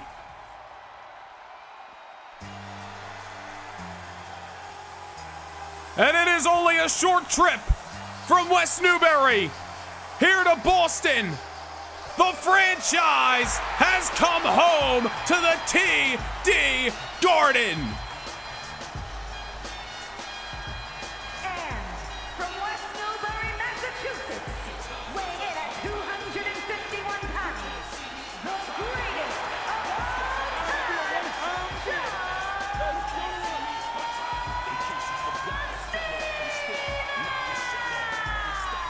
You know, it is not as if John Cena is touting he is the greatest of all time, but it is an earned nickname given to him by the WWE Universe that Samantha Irvin and others continue to praise John Cena with.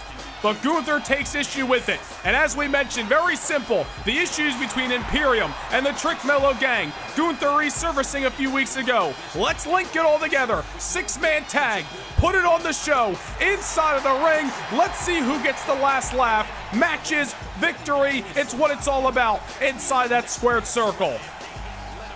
John Cena knows a lot about it. 16-time world champion. A man looking to make more history here in Boston. We are underway with this high-pressure, blood-boiling, six-man tag team matchup from SmackDown. You know, Gunther with that personal issue against John Cena that we have seen develop over the last few weeks. Even cost him a matchup against Randy Orton this past Thursday night on SmackDown. But I'd say even deeper issues lie between the Trick Mello gang, Vinci, and Kaiser. Kaiser has left both Melo and Trick laying on numerous occasions, all in his pursuit of the United States Championship, that if Imperium is victorious tonight, you gotta believe Kaiser will be waiting in the wind for another opportunity. The Trick Melo gang, along with John Cena, a dream team if you ask me. Not looking to make this trip to familiar soils here in Boston, only to be unsuccessful to their opposers. Certainly a high-stakes six-man tag team matchup. A lot of bragging rights hanging in the balance. Oh, look at Vinci once again just taking issue with Trick, measuring his man. Muscles down the United States champion. Oh, both men go for drop kicks that time. Melo's been in the ring with Vinci and Imperium in general numerous times over the last month and change on SmackDown. You start to get familiar with your opponent's arsenal as Melo dropping Vinci right on his chrome dome. The United States champion from right here in Boston, not looking for an unsuccessful homecoming, that's for damn sure. Tag made to his right-hand man, Trick Williams, who has really started to show out and show what he can do inside of that ring over the last few months on SmackDown. Trick Williams involved in the Money in the Bank ladder match back in July. We've seen him in singles competition as well. But that bond between Melo and Trick, damn near like brothers. And Trick Williams willing to help Melo in this fight against Imperium, no matter the cost. All about the United States Championship for Imperium, but it is about more for the Trick Melo gang. Tonight is about retribution. And then when you look with John Cena and Gunther, two all-stars of this industry, no matter who you want to call the quote-unquote franchise player, the GOAT, if you will. Two all-time greats without a doubt. Held Gunther's one championship reign from November to August. Some would say match up to a lot of the championship reigns throughout John Cena's career. That's just how dominant Gunther was as he gets tagged in, and Gunther gonna see action for the first time since SummerSlam in August. Trick Williams saying, welcome back, I ain't holding my punches. And Trick Williams may be able to look Gunther eye to eye in terms of size, but Gunther obviously just a different breed inside of that ring. As a man who has been called the final boss on SmackDown, as he takes a cheap shot at Melo and takes one at John Cena, another one at Melo. All the while, Vinci is working on Trick at ringside. Down goes Cena and Melo. Well, the ring general's the legal man. He's not even focusing on Trick right now. He's sending John Cena for a ride. A shame the first physical competition, which these fans have paid to see, between Gunther and John Cena is an illegal brawl at ringside. All the while, Trick Williams just trying to fight his way out of enemy territory. Cena sending Gunther back inside the ring. Gotta wonder if there's any ring rust for the former World Heavyweight Champion.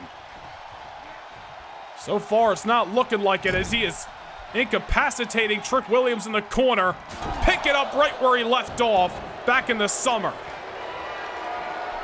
There's Trick making the tag to the United States Champion. I'm sure Cena would have loved for that tag to go to him, but he will wait for his turn here in Boston. Melo drops Gunther. This is a one-on-one matchup I would love to see down the line. Melo not hesitating. First 48. Going for the victory early, not just yet. And now Gunther, inside cradle on the United States Champion, but again, not going to see a finish. I think Carmelo Hayes knew he wasn't going to get the pinfall that time. A, just because he's going after Gunther. B, because Vinci and Kaiser are still on their feet, but Melo just trying to mess with the psyche of Imperium.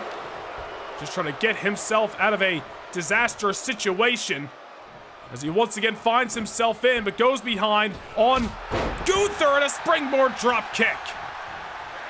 Tag made to Cena. Gunther, Cena, locking horns for the first time in the middle of the squared circle. Here's another one-on-one matchup that the WWE Universe eagerly anticipates, but tonight it's a six-man tag team battle. It is gang warfare here in Boston. Oh, well, at least it was. Tag made to Ludwig Kaiser, and there goes that dream matchup, at least for now. Kaiser recently in the ring with John Cena back at the season premiere. You know, we questioned why Ludwig Kaiser had called out John Cena. We knew the franchise would be returning on SmackDown. It was a cheap shot by Kaiser, no surprise. It turns out after John Cena had defeated Kaiser back in Brooklyn a few weeks ago, we really found out the reason as to why Kaiser got Cena's attention. All for the ring general to re-emerge, stare right into the heart of the franchise player. A tagline that Gunther wants to be known as. We can certainly make a case for the ring general. This is a man who had an issue with Roman Reigns back in the spring, wanted to be known as the head of the table on SmackDown, thought it was an insult that Roman Reigns dared call himself that. Gunther turned a lot of naysayers into believers during his World Championship reign. I mean, he beat everybody who was lined up. Roman Reigns, Ilya Dragunov, Bobby Lashley, Drew McIntyre, Ricochet, Edge, the Beast Brock Lesnar, I mean, you name him. Cody Rhodes, just the one man who's been able to keep down the ring general. John Cena may be the second in the midst of six-man tag team battle. I'll tell you, we have seen some great fights already tonight here in Boston. I hope the WWE Universe is ready for another one. These six men are not going to hold any punches, and they are going to scratch and claw their way to cross the finish line first. Bragging rights between Gunther and Cena. Retribution and championship opportunities between Trick Mello Gang and Imperium. No matter the reasoning for the fight, they're ready for the fight. And Gunther right now has got Cena looking up at the lights. Cena's had many a great moments inside this very building here in Boston.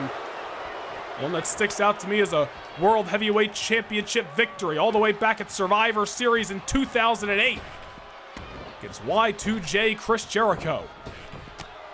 Ludwig Kaiser back inside the ring, taking down Cena once more. Back into the pinfall. Kaiser looking for an upset here. It's not over yet. As a matter of fact, the last time we had a PLE in this building was Survivor Series 2 years ago. John Cena defeated the man we saw in action this past Thursday night on SmackDown, Austin Theory. The last man standing matchup on that night. Wow, look at Cena added some maneuvers to his arsenal. Cena didn't come to Boston just to hear Imperium tout some age-old insults. John Cena coming with way more than 5 moves tonight. Tried to throw Giovanni Vinci at him, trying to surprise John Cena. But he did not come to Boston. It sounds like a broken record, but if you think Cena, Mello, and Trick are going to come short, it's going to be a long night for Imperium. There's a reversal by Vinci right there, and again, just sends John Cena to enemy territory. You know, I'll tell you, as Vinci, off the springboard it seems, takes down Cena at ringside. I'll tell you, this may be the MO of Imperium. John Cena, who has not been in action since last October and is just getting his feet wet over the last few weeks, certainly not as active and may still be feeling the effects of some ring rust. Imperium may be looking to take advantage of that tonight.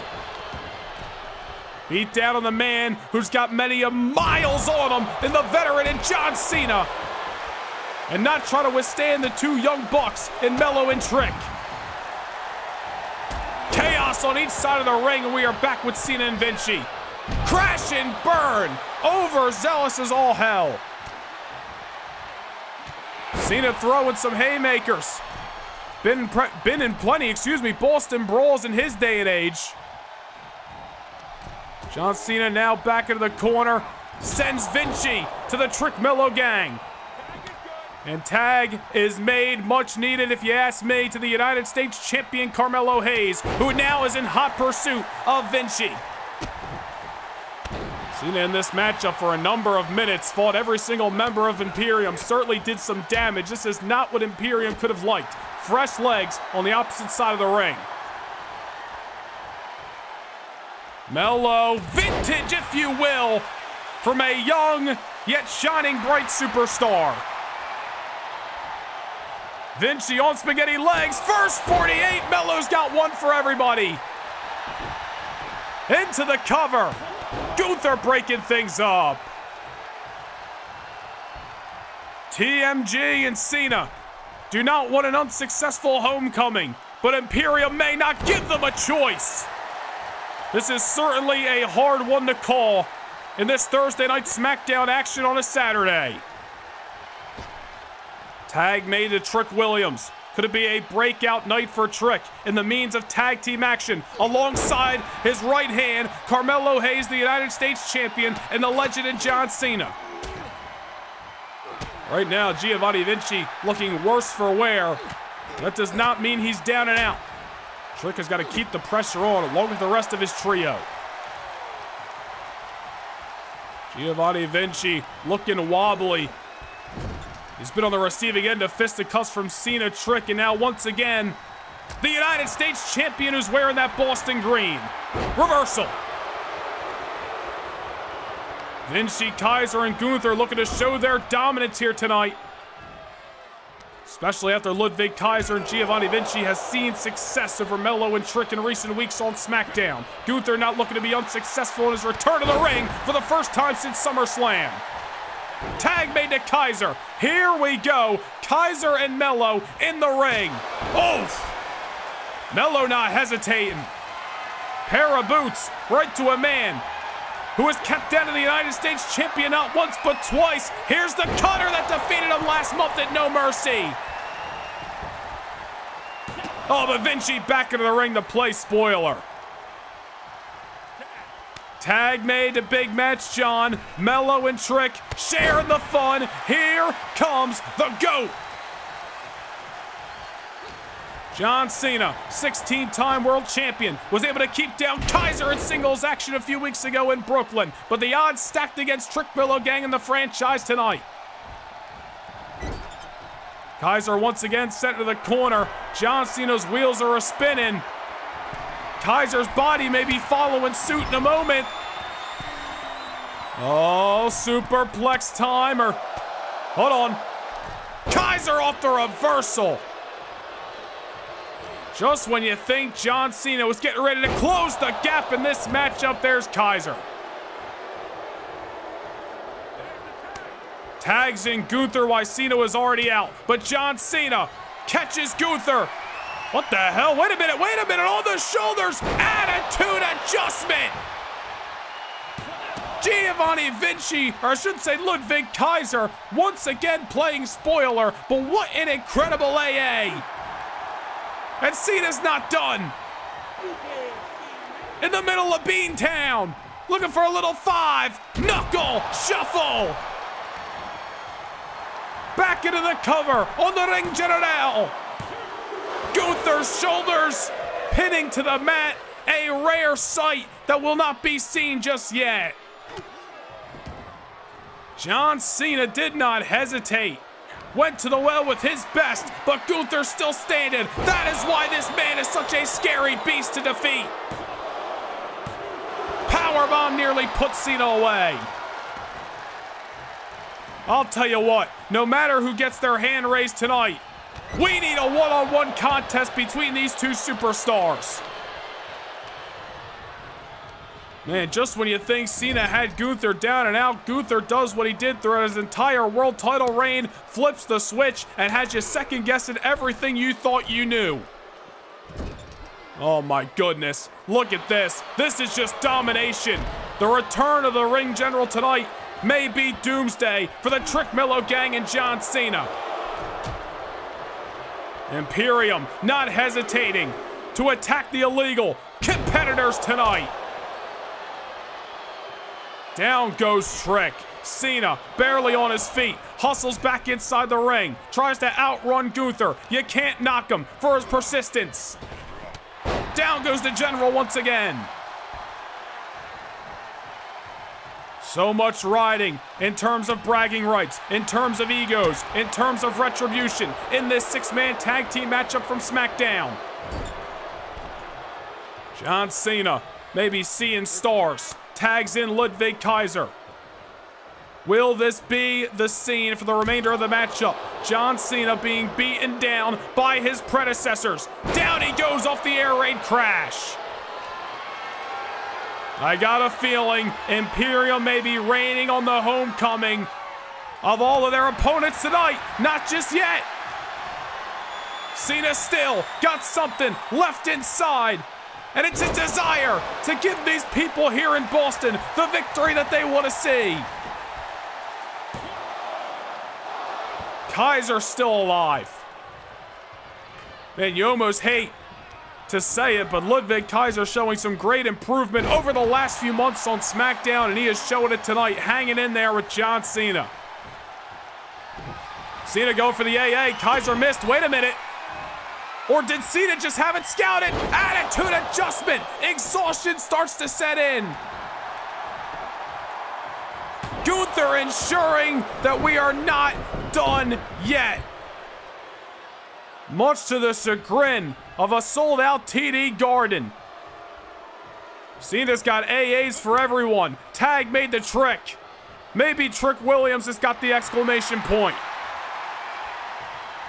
This is going to be a six-man tag team matchup we talk about for some time. Another reversal.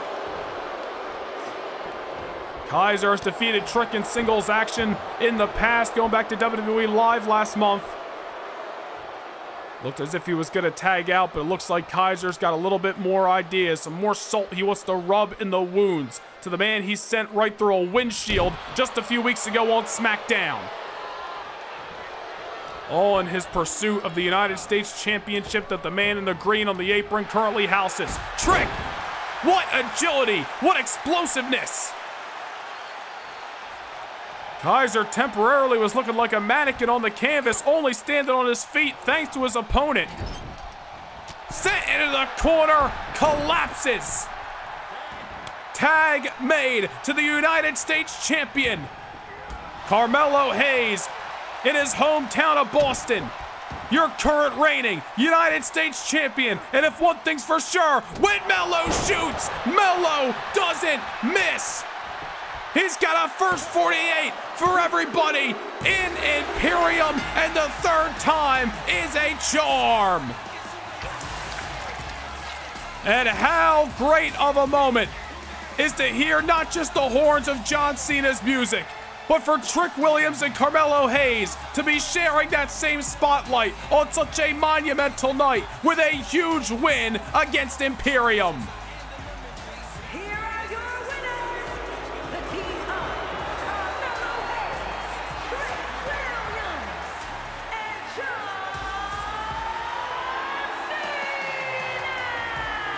Cena. A six-man tag team war in the middle of TD Garden, courtesy of Thursday Night SmackDown. You gotta believe Imperium will be back. Certainly, the ring general Gunther will not say die, but tonight belongs to John Cena and the Trick Melo Gang.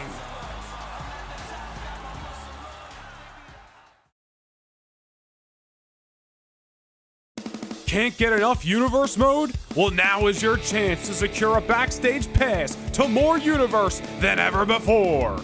Become a No Nation Gaming channel member and gain entry into monthly house shows that directly affect your episodic viewing of Universe mode. Also, take a peek behind the curtain with behind-the-scenes updates, exclusive content to see how Universe mode is brought to life each and every week. Hit the join button down below, become a Backstage Pass channel member, and get your front row seat to more Universe than ever before.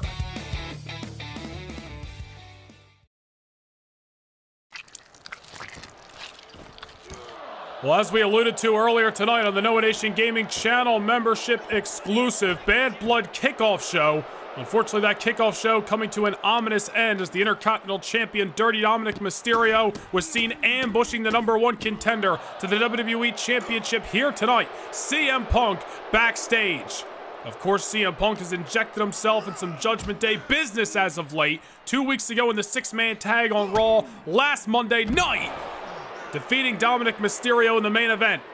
A matchup that AJ Styles tried to intervene in was sent back to the locker room. Punk inevitably, as we mentioned, defeating the Intercontinental Champion.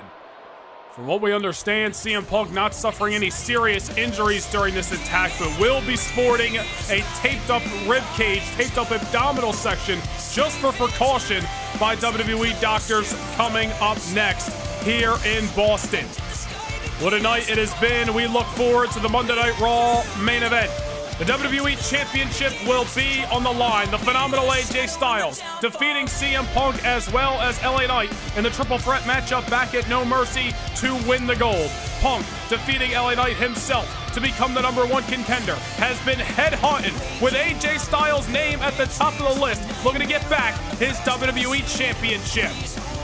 We take a look at the keys to victory for both the champion and the challenger here in Boston. As we mentioned, CM Punk never pinned to lose the title back at No Mercy. Is that playing mind games with AJ Styles? Does the Phenomenal One have what it takes to keep down CM Punk on what has been a banner year of CM Punk's career? Of course, it is the GTS versus the Styles Clash. Maneuvers that each other have used to lay the other out in recent weeks on Raw. Who's going to hit their best maneuver and get the last laugh? And of course, Dominic Mysterio ambushing CM Punk on the Bad Blood kickoff. Has that given AJ Styles, albeit an unfair, yet right there to take advantage of, advantage? AJ, Punk, the WWE title is on the line right here, right now at Bad Blood. The following contest is scheduled for one fall and is for the WWE Championship. No serious injuries after the attack on the kickoff show, as we mentioned. A taped up abdominal region for precautions. But whether CM Punk was 100%, 50%, hell, he could be 5% and dragging his carcass out here, Punk was going to make the trip to Boston no matter what. As long as it meant getting his hands on AJ Styles and having a chance to win back the WWE title.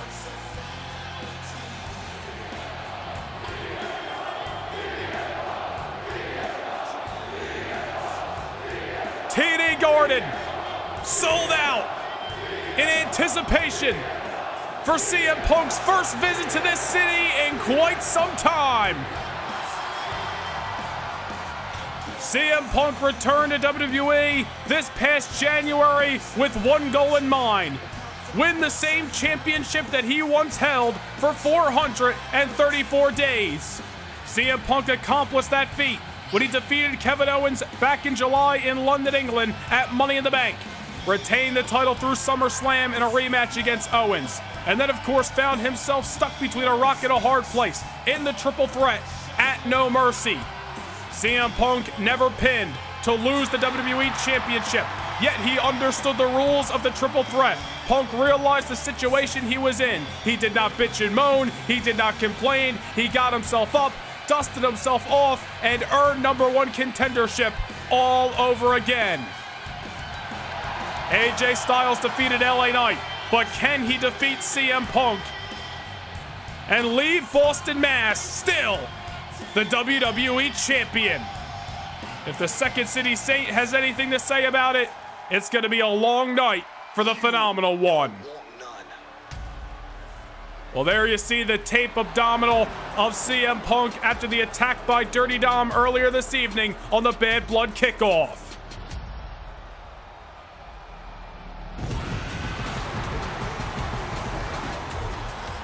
And I am sure AJ Styles is only grinning ear to ear, seeing that target around CM Punk.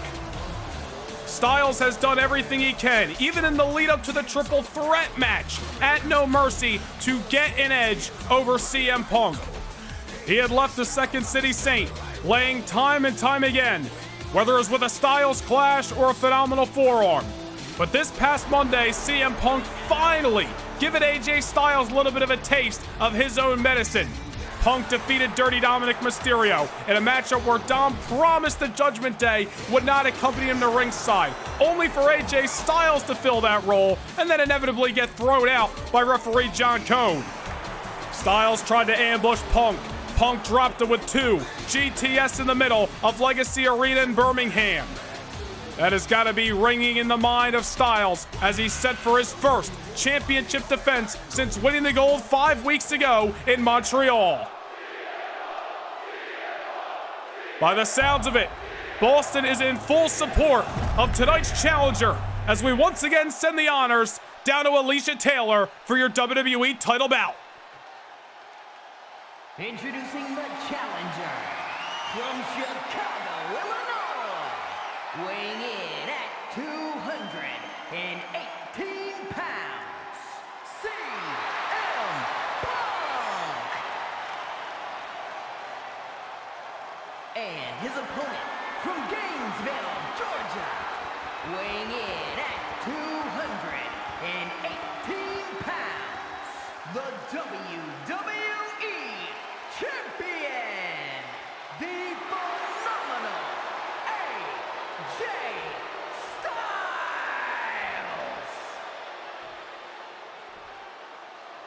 WWE Championship on the line in your co-main event courtesy of Monday Night Raw. Referee Rod Zapata with the honors tonight in the zebra stripes, as AJ Styles hands over one of the most prestigious prizes in this industry to a wounded yet ready #1 contender.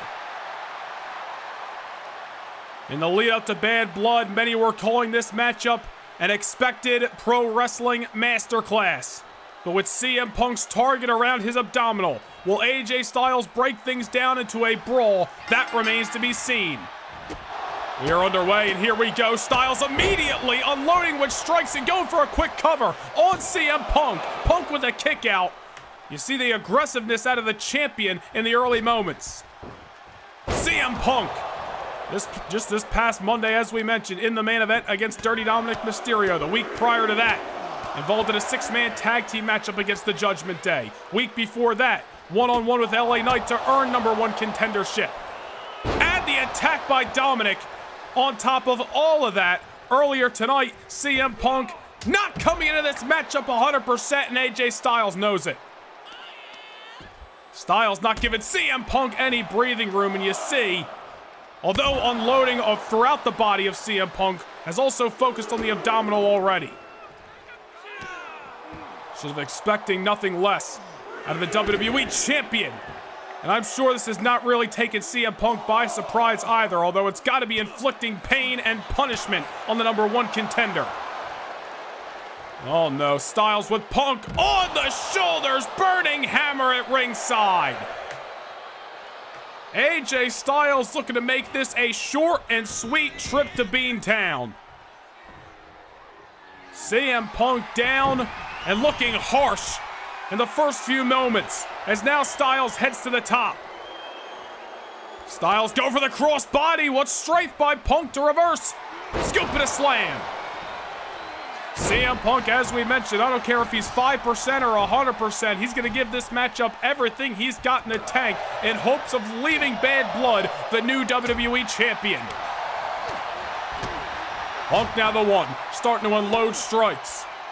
These two men have met throughout the globe before, IWA, Ring of Honor, but never here in the WWE in a one-on-one affair. Tonight, a first time ever at Bad Blood. Certainly with that territory comes a little bit of unfamiliarity. Although these two men have interacted, whether it's in the triple threat match or I'll bite the attacks by AJ Styles, still might be some questions in each other's arsenal. Should be very interesting to see as this matchup gets into those deep waters, those championship rounds, how CM Punk will hold up and how AJ Styles mentally will fare against a man he did not pin 5 weeks ago at No Mercy. Creative offense that time, CM Punk using the ropes to his advantage. Punk may be looking to mix up his arsenal now that he's coming in with a bit of an abdominal injury. As we mentioned, no serious injuries for Punk. They take more precaution than anything instituted by WWE doctors, but you gotta imagine Punk is internally hurting. AJ Styles looking to bring that punishment to a threshold. Taking out the knee of CM Punk, just trying to wear down CM Punk, whether it's from the top or the bottom. Styles doesn't care how he gets it done, as long as he leaves the TD guarded tonight, still holding the championship he entered with. Oh no, now out on the apron, CM Punk getting dropped. Punk may be coming in with no serious injuries, but he may be leaving with one. Styles, nothing pretty that time, just effective. You gotta give comeuppance to CM Punk. Big ups to CM Punk, getting to his feet, trying to keep fighting. But at some point, the pain is going to start them out. And at some point, AJ Styles may be your favorite. If he's not already. You notice how AJ is starting to slow down the pace of this matchup a little bit. Take the crowd out of it and not allow CM Punk to get any kind of wind underneath his sails. May not be the most exciting strategy. You may not love to watch it at home, but it's certainly effective for the WWE Champion. And all Styles is looking to do tonight is walk out with the championship he walked in with. And now go for the crossface here. A little bit of a misstep by Styles. You notice one of the back feet of Punk underneath the ropes. Styles going to continue the beatdowns. The #1 contender looking worse for wear. Styles has had himself a great 2024 as well, although it may have flown under the radar at times. Crash and a burn, not looking so hot. Boston starting to rally behind the Second City Saint. Don't matter if we're in Chicago, London, or right here. The TD Garden, CM Punk, a fan favorite. No favorite of AJ Styles as he goes for a pinfall. Just when you thought CM Punk was about to get back into this matchup, there's the Phenomenal One showing why he's earned that nickname. Punk throwing a couple shots, sending Styles into the corner. Punk starting to get his bearings back. A little bit of a vintage knee into a clothesline. CM Punk gonna fight till there's absolutely nothing left. That's how he got the WWE Championship in July. That's how he hopes to regain it again. AJ Styles now up against the ropes. And is the #1 contender who's in hot pursuit of the man he dropped just a few nights ago on Monday Night Raw to go to sleep. Styles sent to the outside. CM Punk maybe starting to feel a confidence boost. Tope Suicida wipes out AJ Styles. CM Punk does not give a damn about any precautionary injuries. Will put his own body in harm's way if it means leaving with gold. Back inside the ring where Punk hopes to get the job done tonight. Signature springboard, Lariato takes down Styles. And we may have a new champion on the horizons here in Boston. Not just yet, AJ Styles still into it. Great effort by CM Punk, and there's a reversal there. Styles getting the hell out of Dodge. Not catching all that enziguri. CM Punk gonna make him pay. Rolling him up that time. Look at the leverage Punk's got. Unfortunately, not enough. Now AJ Styles kick right to the possible abdominal injury, and now crushes Punk on the knee. And just when you thought CM Punk had this matchup in his palm, AJ Styles swiped it right back. Talked about Styles in the 2024 he's had. Spent some time on SmackDown, was the United States champion entering 2024, held it for several months, made his way to Monday Night Raw, quickly regained momentum, and now you see where he is today. The WWE champion, the Phenomenal One showing he still has what it takes to compete at the highest level. Down goes CM Punk once more as AJ Styles looks to bring this matchup to a screeching halt and leave bad blood still your reigning WWE Champion of the Red Brand. Styles could be looking for an end here. CM Punk putting up the blockade. Kick right to AJ's abdominal. Wait a minute. Pile driver by Punk. That's one way to neutralize the champion. And now Punk heading to the top. This one's for the Macho Man. Elbow to the heart. And within an instant, we nearly had a new WWE champion. And you see the sense of urgency out of Styles. Just saw the title reign flash before his eyes, going to the outside where he cannot lose the title. It's CM Punk realizing that the champion may be wounded. And looking to capitalize here. Crossbody, once again putting his own body into harm's way. Punk does not give a damn about any precaution around his abdominal. Does not give a damn about any possible injuries. CM Punk will risk internal bleeding if it means becoming the WWE champion. Only a count of 3. CM Punk's got time, but he doesn't want to push his luck. Springboard, another crossbody. The #1 contender feels the championship near. AJ Styles looking like a man who's seen a ghost. And the WWE champion may be about to be just a victim to the Second City Saint. Down goes Styles once again. CM Punk, wheels are a-spinning. Could be looking for the go-to-sleep that puts Styles out on Raw. Styles counters and takes down the challenger. Styles felt that knee not once but twice on Monday. Avoids it tonight. Now looking for a calf crusher on CM Punk. A maneuver that takes up a lot of space in the ring. Sometimes risk being near the ropes, but this time AJ infects it perfectly. CM Punk nowhere near the ropes. He's got to find a way out of this, and he does. CM Punk tried to go for the go-to-sleep. Did not connect. Instead it is AJ Styles, who is now the aggressor. Punk in trouble. Styles Clash strikes first. That's it. No, it's not. CM Punk's heart is still beating.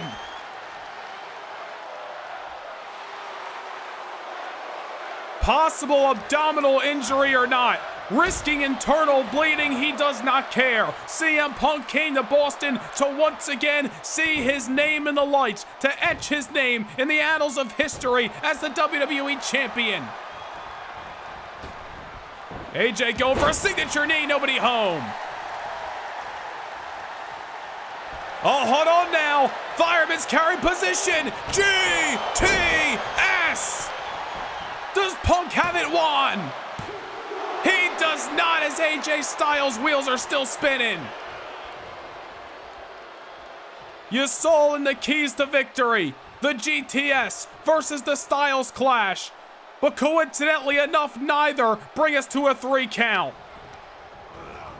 It just goes to show you what can be produced when you get 2 superstars at the top of their game. The caliber of these athletes fighting for the richest prize. Oh no, we saw this back in Chicago. A little Pepsi plunge by the challenger.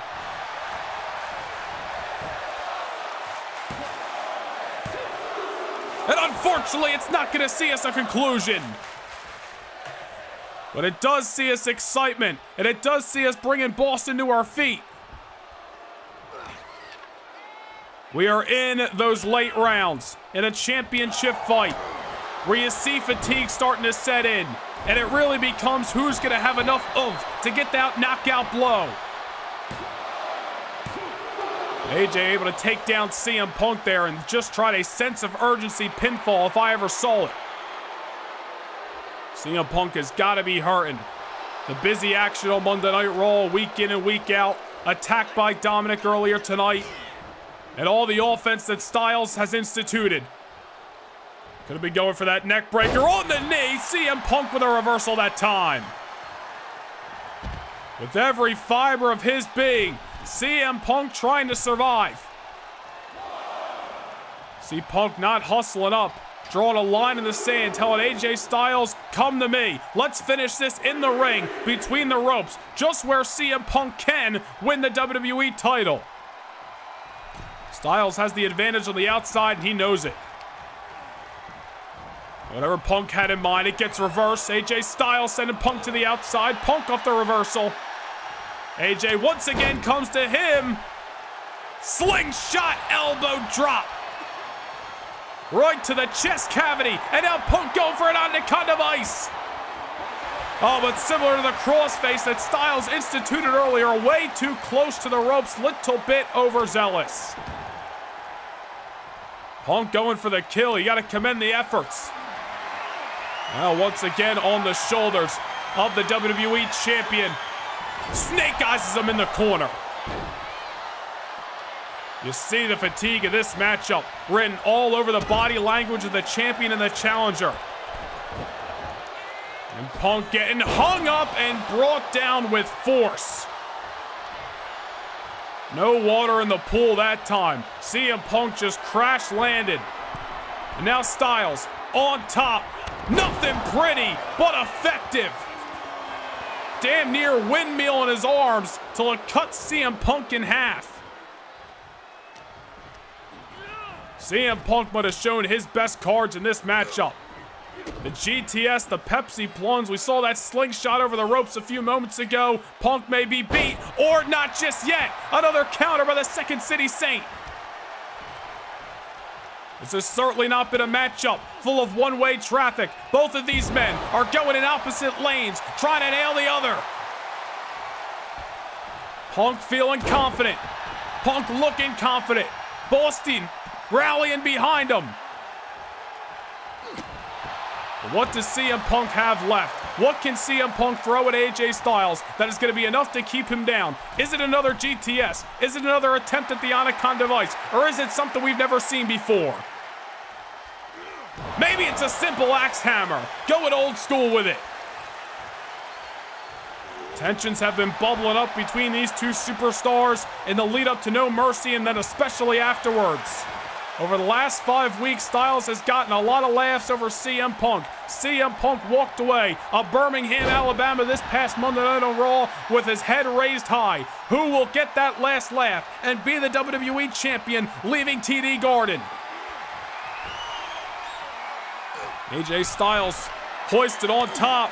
I don't know what CM Punk's got in mind, but it may not work out for him. Another crash landing.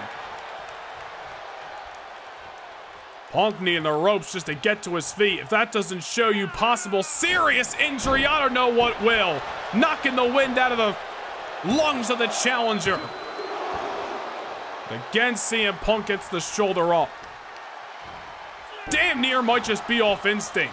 Because realistically, what is left that CM Punk can give?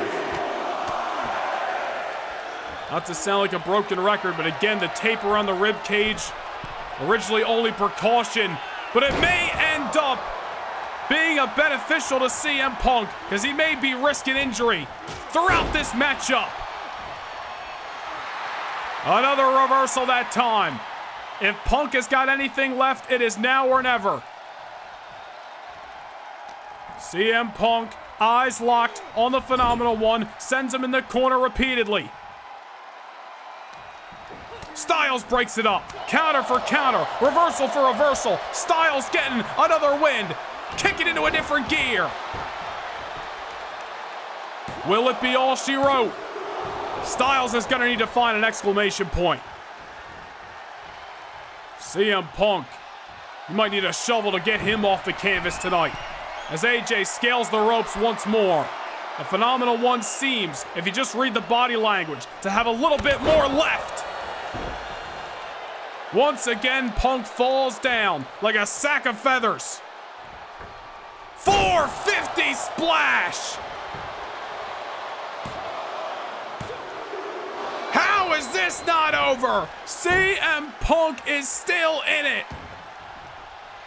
AJ Styles believed that he had crossed the finish line. CM Punk stopped him, but maybe AJ Styles is about to complete this race. Second Styles clash.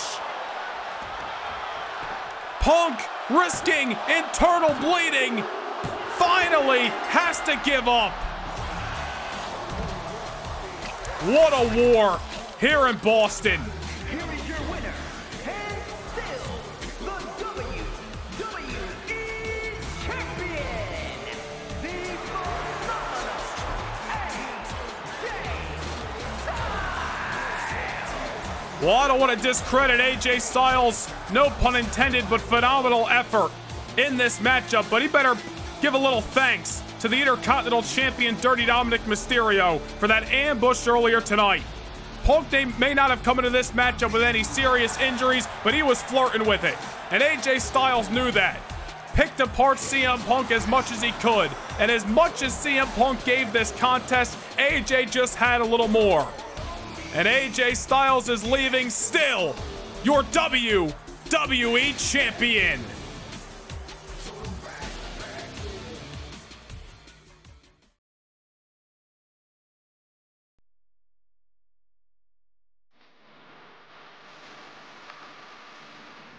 When the tension rises and the war on the battlefield begins, there is only one thing for these superstars to do: survive!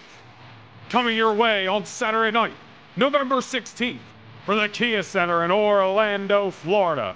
Witness the 2024 edition of the Fall Classic as the superstars of Raw and SmackDown, along with Noah Nation Gaming channel memberships, proudly present Survivor Series.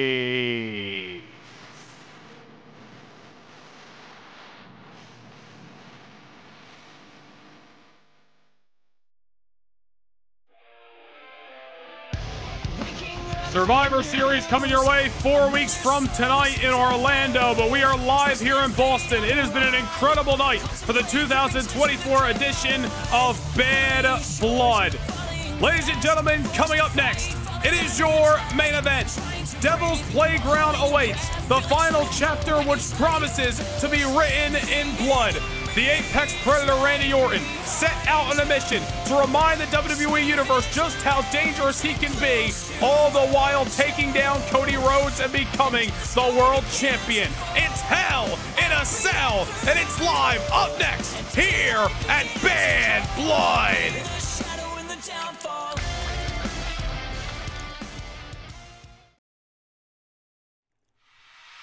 2023, a year plagued with hardships for both Randy Orton as well as Cody Rhodes. But 2024 has told the story of heartbreak and triumph, of trials and tribulations, and facing the ghost of the past. Last year, the Apex Predator came up short time and time again, trying to obtain his goal of becoming World Heavyweight Champion. As 2024 began, Orton seeks new horizons, looking to remind the world just how dangerous he can be. One ominous night on SmackDown brought out the dark intentions of the cold-blooded Viper, nearly ending the career of one Cody Rhodes, beginning a story of payback on that night. The American Nightmare took the fight into the grandest stage and toppled a man who was once his mentor. The failures of high-level competition continued to seep into the bloodstream of the Viper, forcing his hand and challenging Cody Rhodes to keep the fight going. Orton's hunt for victory and his thirst to show the world he still has what it takes took him down an even darker path, sending Rhodes home in an ambulance on more than one occasion. It was clear for both individuals it was time to move forward with their careers. Randy Orton set out to conquer more victims, all the while Cody Rhodes found himself climbing from the bottom all the way to the top of the mountain of this industry. One common goal of being the champion has reopened these old wounds. Randy Orton seeks to once again hold the championship that eluded him all last year. Cody Rhodes faces the demons of his past one more time. Their history speaks to the magnitude of this fight, bringing them to the one place that is certain to aid in ending it all: the Devil's Playground, Hell in a Cell. The structure will once again be lowered, locking these two fighters inside. The bad blood has boiled over. Months of danger and destruction come to a head. Will Cody Rhodes finally settle this score and walk out still holding his gold? Or will Randy Orton enter a familiar battleground and leave as not only the one true victor, but as the World Heavyweight Champion? Devil's Playground awaits, and the answer lies inside the confines of Hell in a Cell.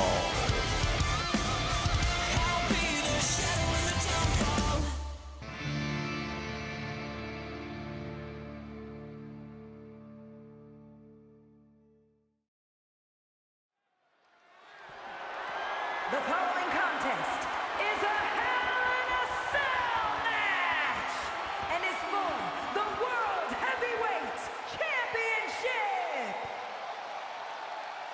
It is is main event time for the TD Garden in Boston, Massachusetts. Saturday night, October the 19th, 2024.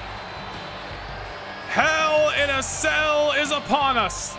And that man, the Apex Predator Randy Orton, has marched down a path of destruction all year long. We are here tonight because of the actions of Randy Orton all the way back on Friday, January the 19th of this year. Cody Rhodes defeating Orton in a one-on-one matchup on SmackDown that really sent Orton over the edge internally, and Orton decided to snap. Ambushed Cody Rhodes in the backstage area, sent him off a ledge, threw a spotlight, sidelining Cody Rhodes for weeks, kicking him out of an Elimination Chamber matchup that could have awarded Cody a main event match at WrestleMania this year. When Cody Rhodes returned, he set out to get his retribution. He defeated Randy Orton in another clash at WrestleMania, only for Randy Orton to once again come head hunting. The Viper was coiled, and he struck at Backlash in April, defeating Cody Rhodes in a violent, to say the least, ambulance match. Cody Rhodes looked to once and for all get his payback 3 weeks later at Battleground, inside a steel cage. And just when you thought Cody was going to be the victor, Orton punt-kicked Cody's head damn near into the 5th row and got the last laugh in their 4th encounter. Tonight, the rubber match, and the stakes could not be any higher.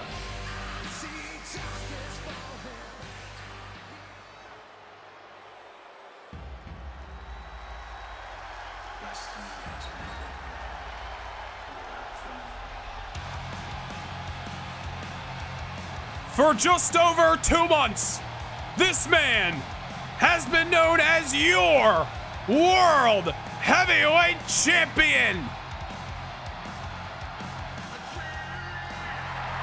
But is tonight where those daydreams become nightmares? Is tonight where it all comes crashing down for a man who's been living his dream ever since SummerSlam 2 months ago? Hell awaits here tonight.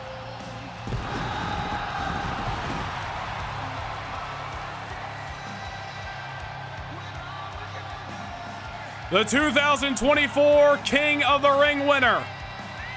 From rock bottom to the top of the mountain, defeating the ring general Gunther back on August 17th, retaining his title 5 weeks ago at No Mercy against a game Scottish warrior in Drew McIntyre.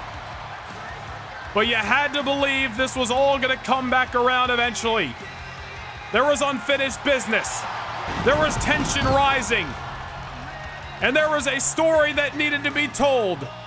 And it's only fitting that it is written in blood. They don't call it Devil's Playground for nothing. The cell that will be lowered momentarily may not just shorten careers, it damn well may end them here tonight.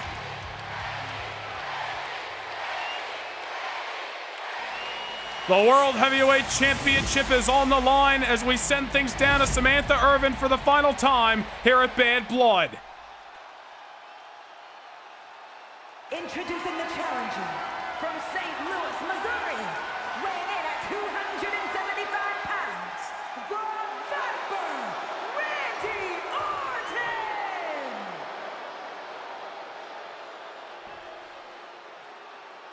And his opponent from Atlanta, Georgia, weighing in at 220 pounds, he is the World Heavyweight Champion, the American Nightmare, Cody Rhodes! Certainly a big fight feel on what has been a huge night here in Boston. The best of the best from Raw and SmackDown have graced that ring, but things are about to get taken to, dare I say, an uncomfortable level. As senior referee Charles Robinson hoists the prize high in the sky The Hell in a Cell structure lowers here in TD Garden. Randy Orton, Cody Rhodes, the world title's on the line. Here we go. The matchup is underway. Cody Rhodes gonna hold no punches in the early going. If you are expecting collar and elbow tie-ups and wrist locks in this main event, I don't know what you're thinking. This is gonna be a fight of all fights, a war of all wars to end what has been a looming issue literally all year long. Cody Rhodes aggressive in the early going. Remember what we saw just 48 hours ago on SmackDown, the pick your poison between Cody and Orton. Unfortunately for Cody Rhodes, Randy Orton successful against John Cena thanks to the help of the ring general Gunther. And unfortunately for Randy Orton, the World Heavyweight Champion Cody Rhodes successful against Austin Theory of A-Town Down Under. And maybe even more notable than those victories was the message Cody sent moments after that main event. The Hell in a Cell structure, lowering in Hartford, Connecticut 48 hours ago, locking Cody inside with Austin Theory, Cody laying out Theory inside the structure just to send a message to the Viper. You see Orton sending Cody to the outside, taking a moment to bake in the pageantry, if you will. Certainly Orton does not want to be hesitant here tonight, because if he gives Cody any breathing room, that is going to be the result. Orton, the first man to come in contact with that steel, something that will rip apart flesh. And we said Cody's going to hold no punches, neither is the Viper. This thing more than allowed to break down into a brawl. A finish has to take place in between the ropes, but anything else is legal. The Hell in the Cell structure has been known to bring the most dangerous fights, to bring the most incredible rivalries to an ominous end. And here tonight will be no different. Cody Rhodes, of course, the World Heavyweight Champion, has defied the odds many a times this year alone, has split the difference with Randy Orton in their matchups throughout 2024. But a notable point to make here tonight is we are in Boston. And as we talked about earlier, the last time we were in this building for a premium live event was Survivor Series 2 years ago. The main event on that night saw Randy Orton defeat Edge to become the WWE Champion inside the Hell in a Cell. Will that play into Randy Orton tonight? Will that play into the mind games? Will that affect Cody's confidence? Will lightning strike twice in the same place?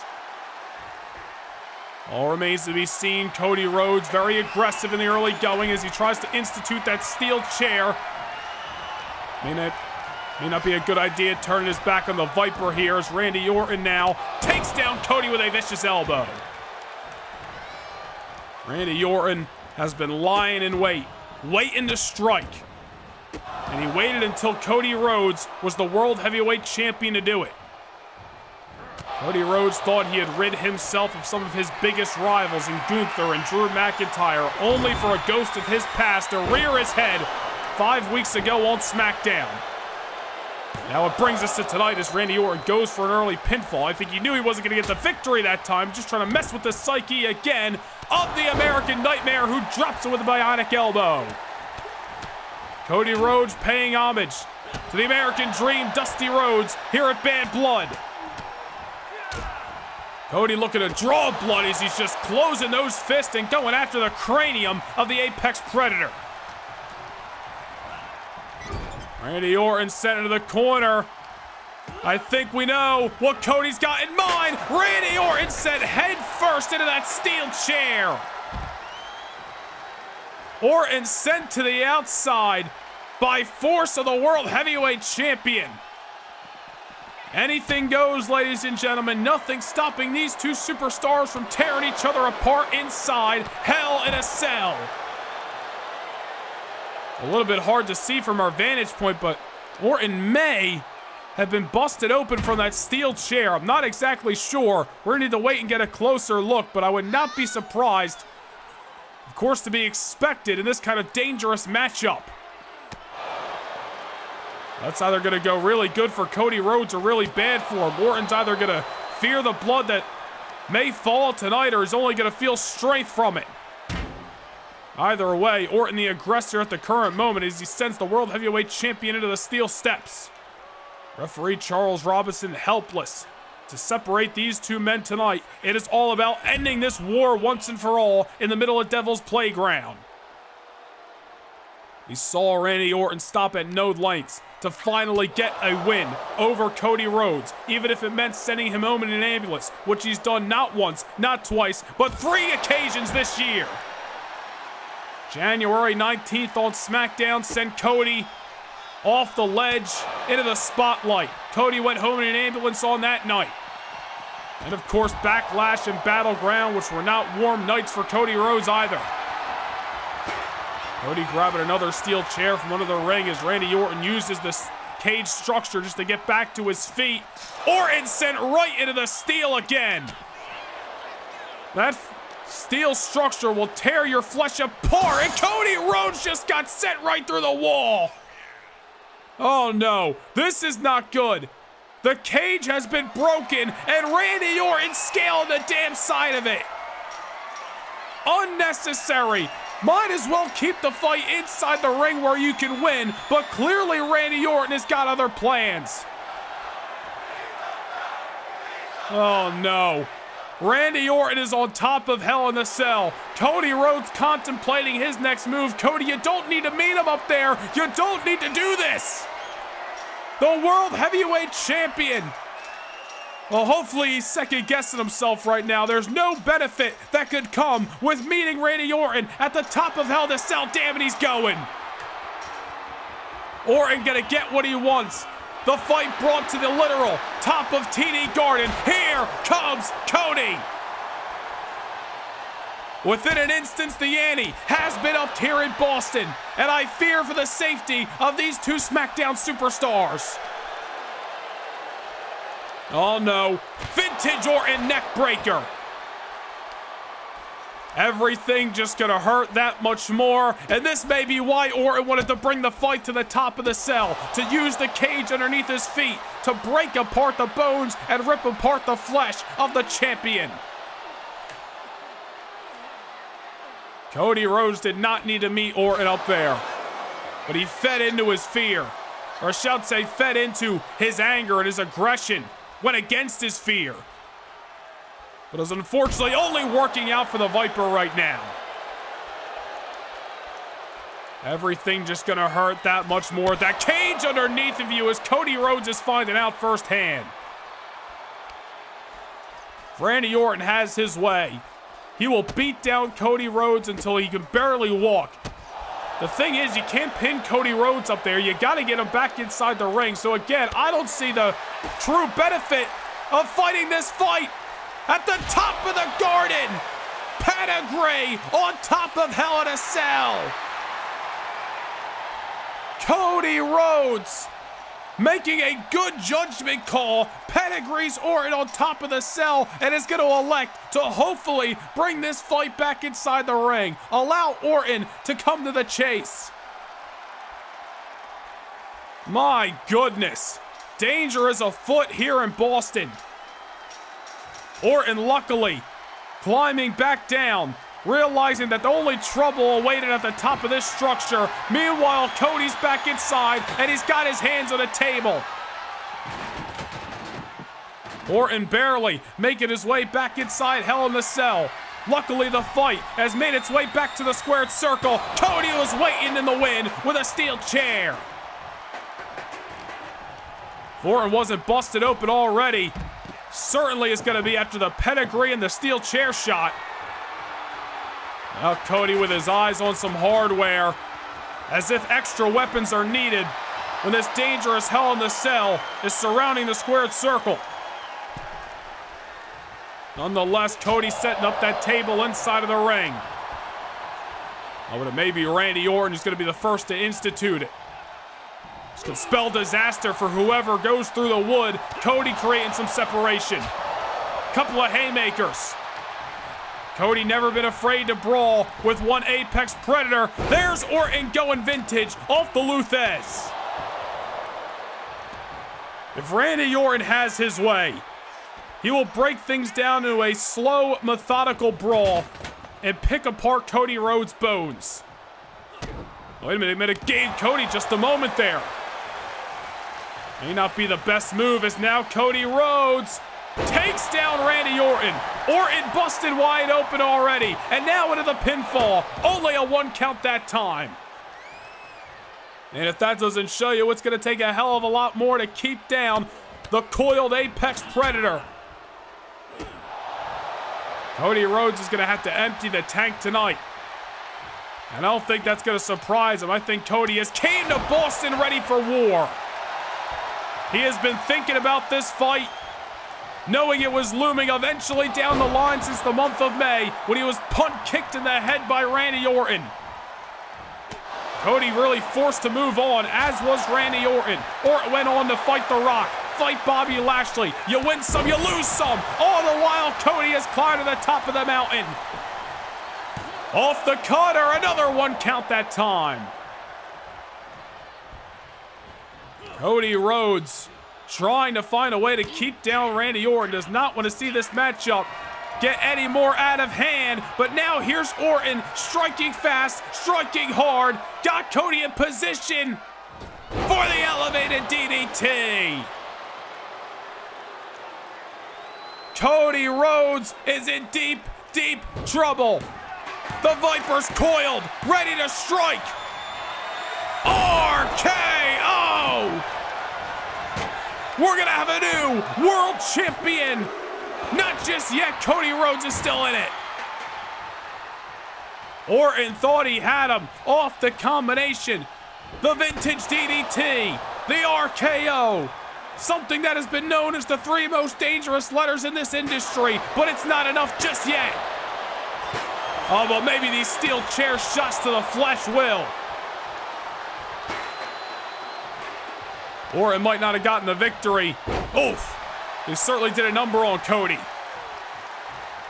Cody Rhodes may be feeling a sense of urgency after the RKO. Drops Orton with yet another bionic elbow. This matchup has been nothing more of a physical fight. We knew this wasn't going to be a wrestling match. Cody once again setting up that table. I think Randy Orton had his eyes on it momentarily, but puts Cody up against the ropes. Different game plan for number one contender. So a very impressive, dominating, and of course successful outing by Orton 5 weeks ago at No Mercy. He defeated the almighty Bobby Lashley. Haven't seen Lashley since. Now Randy Orton sets his sights on once again becoming the World Heavyweight Champion, beating a man he was once giving tutelage to. Cody Rhodes out to conquer his mentor, but will he have enough? Or will tonight be Randy Orton's night, where he finishes this story on a brutal behalf? Cody sidesteps whatever Orton had in mind. Orton, Jesus, set over the table, goes for a ride. Nothing pretty about it. That might scratch up the flesh of Randy Orton just off the impact. Cody's got his eyes on the table. There's a sidestep by Orton. I don't know what Cody had in mind, but obviously Randy looking to avoid. Now Orton's got his eyes on the table. Cody with a reversal. Cody come throwing some shots. Combination. That piece of hardware looms ominously near the middle of the ring. Cody on top with Orton. Frankensteiner sends Orton through the table. Dead center of the ring. Will that be all she wrote? It's not. This story continues. What a maneuver by Cody. Both men looking to use that table, and it's Cody who gets the best of it. Oh, Super Cody Cutter. And I think this sold-out crowd here at TD Garden thought that was it. Unfortunately, it was not. Orton somehow still alive after the table, after the Cody Cutter. What about the pedigree on top of the cell earlier on? Oh, no. Well, Cody went to the outside, got another steel chair. Unfortunately, he gave Randy Orton some room to breathe, and now the Viper's coming alive. I'll tell you what, no matter the results, we have seen one of the most dominant versions of Randy Orton throughout 2024, and Orton's looking to cap it off here in the month of October with a World Championship win. As we talked about earlier in this contest, right here in this building, nearly 2 years ago, Orton won the WWE title in this very structure. Will lightning strike twice again tonight? Cody going right to those diamond-plated steps, time and time again throughout this contest. Just eating shots by Orton. Orton's not getting pretty tonight. He knows this is a fight, and he is willing to break things down to a brawl time and time again. And Cody Rhodes is clearly feeling the brunt of it. If Orton keeps this up, Cody's going to be seeing stars. Cody's not going to know what hit him. Oh, man, there you go. The American Nightmare trying to fight back. Orton Stone bouncing off the steps. And Orton just collapsing at ringside momentarily. The action speaks for itself, ladies and gentlemen. I mean, these two men just throwing everything they got in the tank. Months worth of hatred and physicality, all going at each other tonight. Randy Orton, taking into account the blood loss throughout this matchup, he may be feeling some fatigue. See that wound starting to get a little bit more opened up. But Orton going to continue to fight nonetheless. I believe the blood is starting to stain the floor of TD Garden. Just goes to show you the physicality and how this matchup is such a danger. These two men are flirting with career-ending injuries tonight. These two men have just been brawling for multiple minutes, and referee again, Charles Robinson, nothing he can do. This matchup has to end in between the ropes. Oof. Here the impact as Cody eats the cell multiple times over. My God. Bad blood is simply an understatement. Randy Orton keeps up. Pushes the pressure. Delivers one more RKO or just something that keeps Cody down for good. We're going to leave tonight with a new World Heavyweight Champion. Cody now trying to create some separation and bounces Orton's open wound right off against those diamond-plated steps yet again. Cody going underneath the ring. Cody's got a sledgehammer. Well, it was Randy Orton who used the sledgehammer on the American Nightmare that aided him in his victory back in Backlash in April. This looks very ominous and familiar. Cody chucking the hammer right at the open wound of Randy Orton. Payback. A dish best served cold here tonight. Cody Rhodes has not forgotten. He certainly has not forgiven. As he looks at a bloody Viper, looking to cut the head off the snake. The blood staining the canvas here in TD Garden. Crossroads by Cody. Orton somehow is still alive. Look at the blood stains on the canvas. Randy Orton is hurt. Cody Rhodes, another Crossroads. Making a dose. A oh so violent image. Randy Orton, the apex predator. Viper left for dead as Cody Rhodes retains inside Devil's Playground. Cody Rhodes finally buries the ghost of his past. The Viper sees his head cut off here tonight in the almost bloody fashion.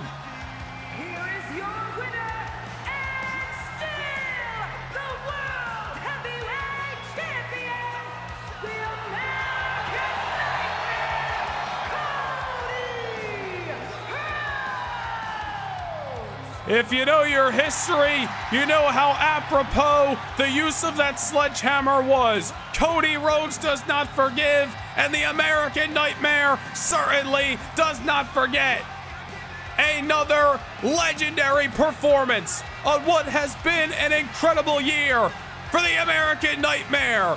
Walks into Hell in a Cell, survives Randy Orton, and is leaving Devil's Playground still World Heavyweight Champion!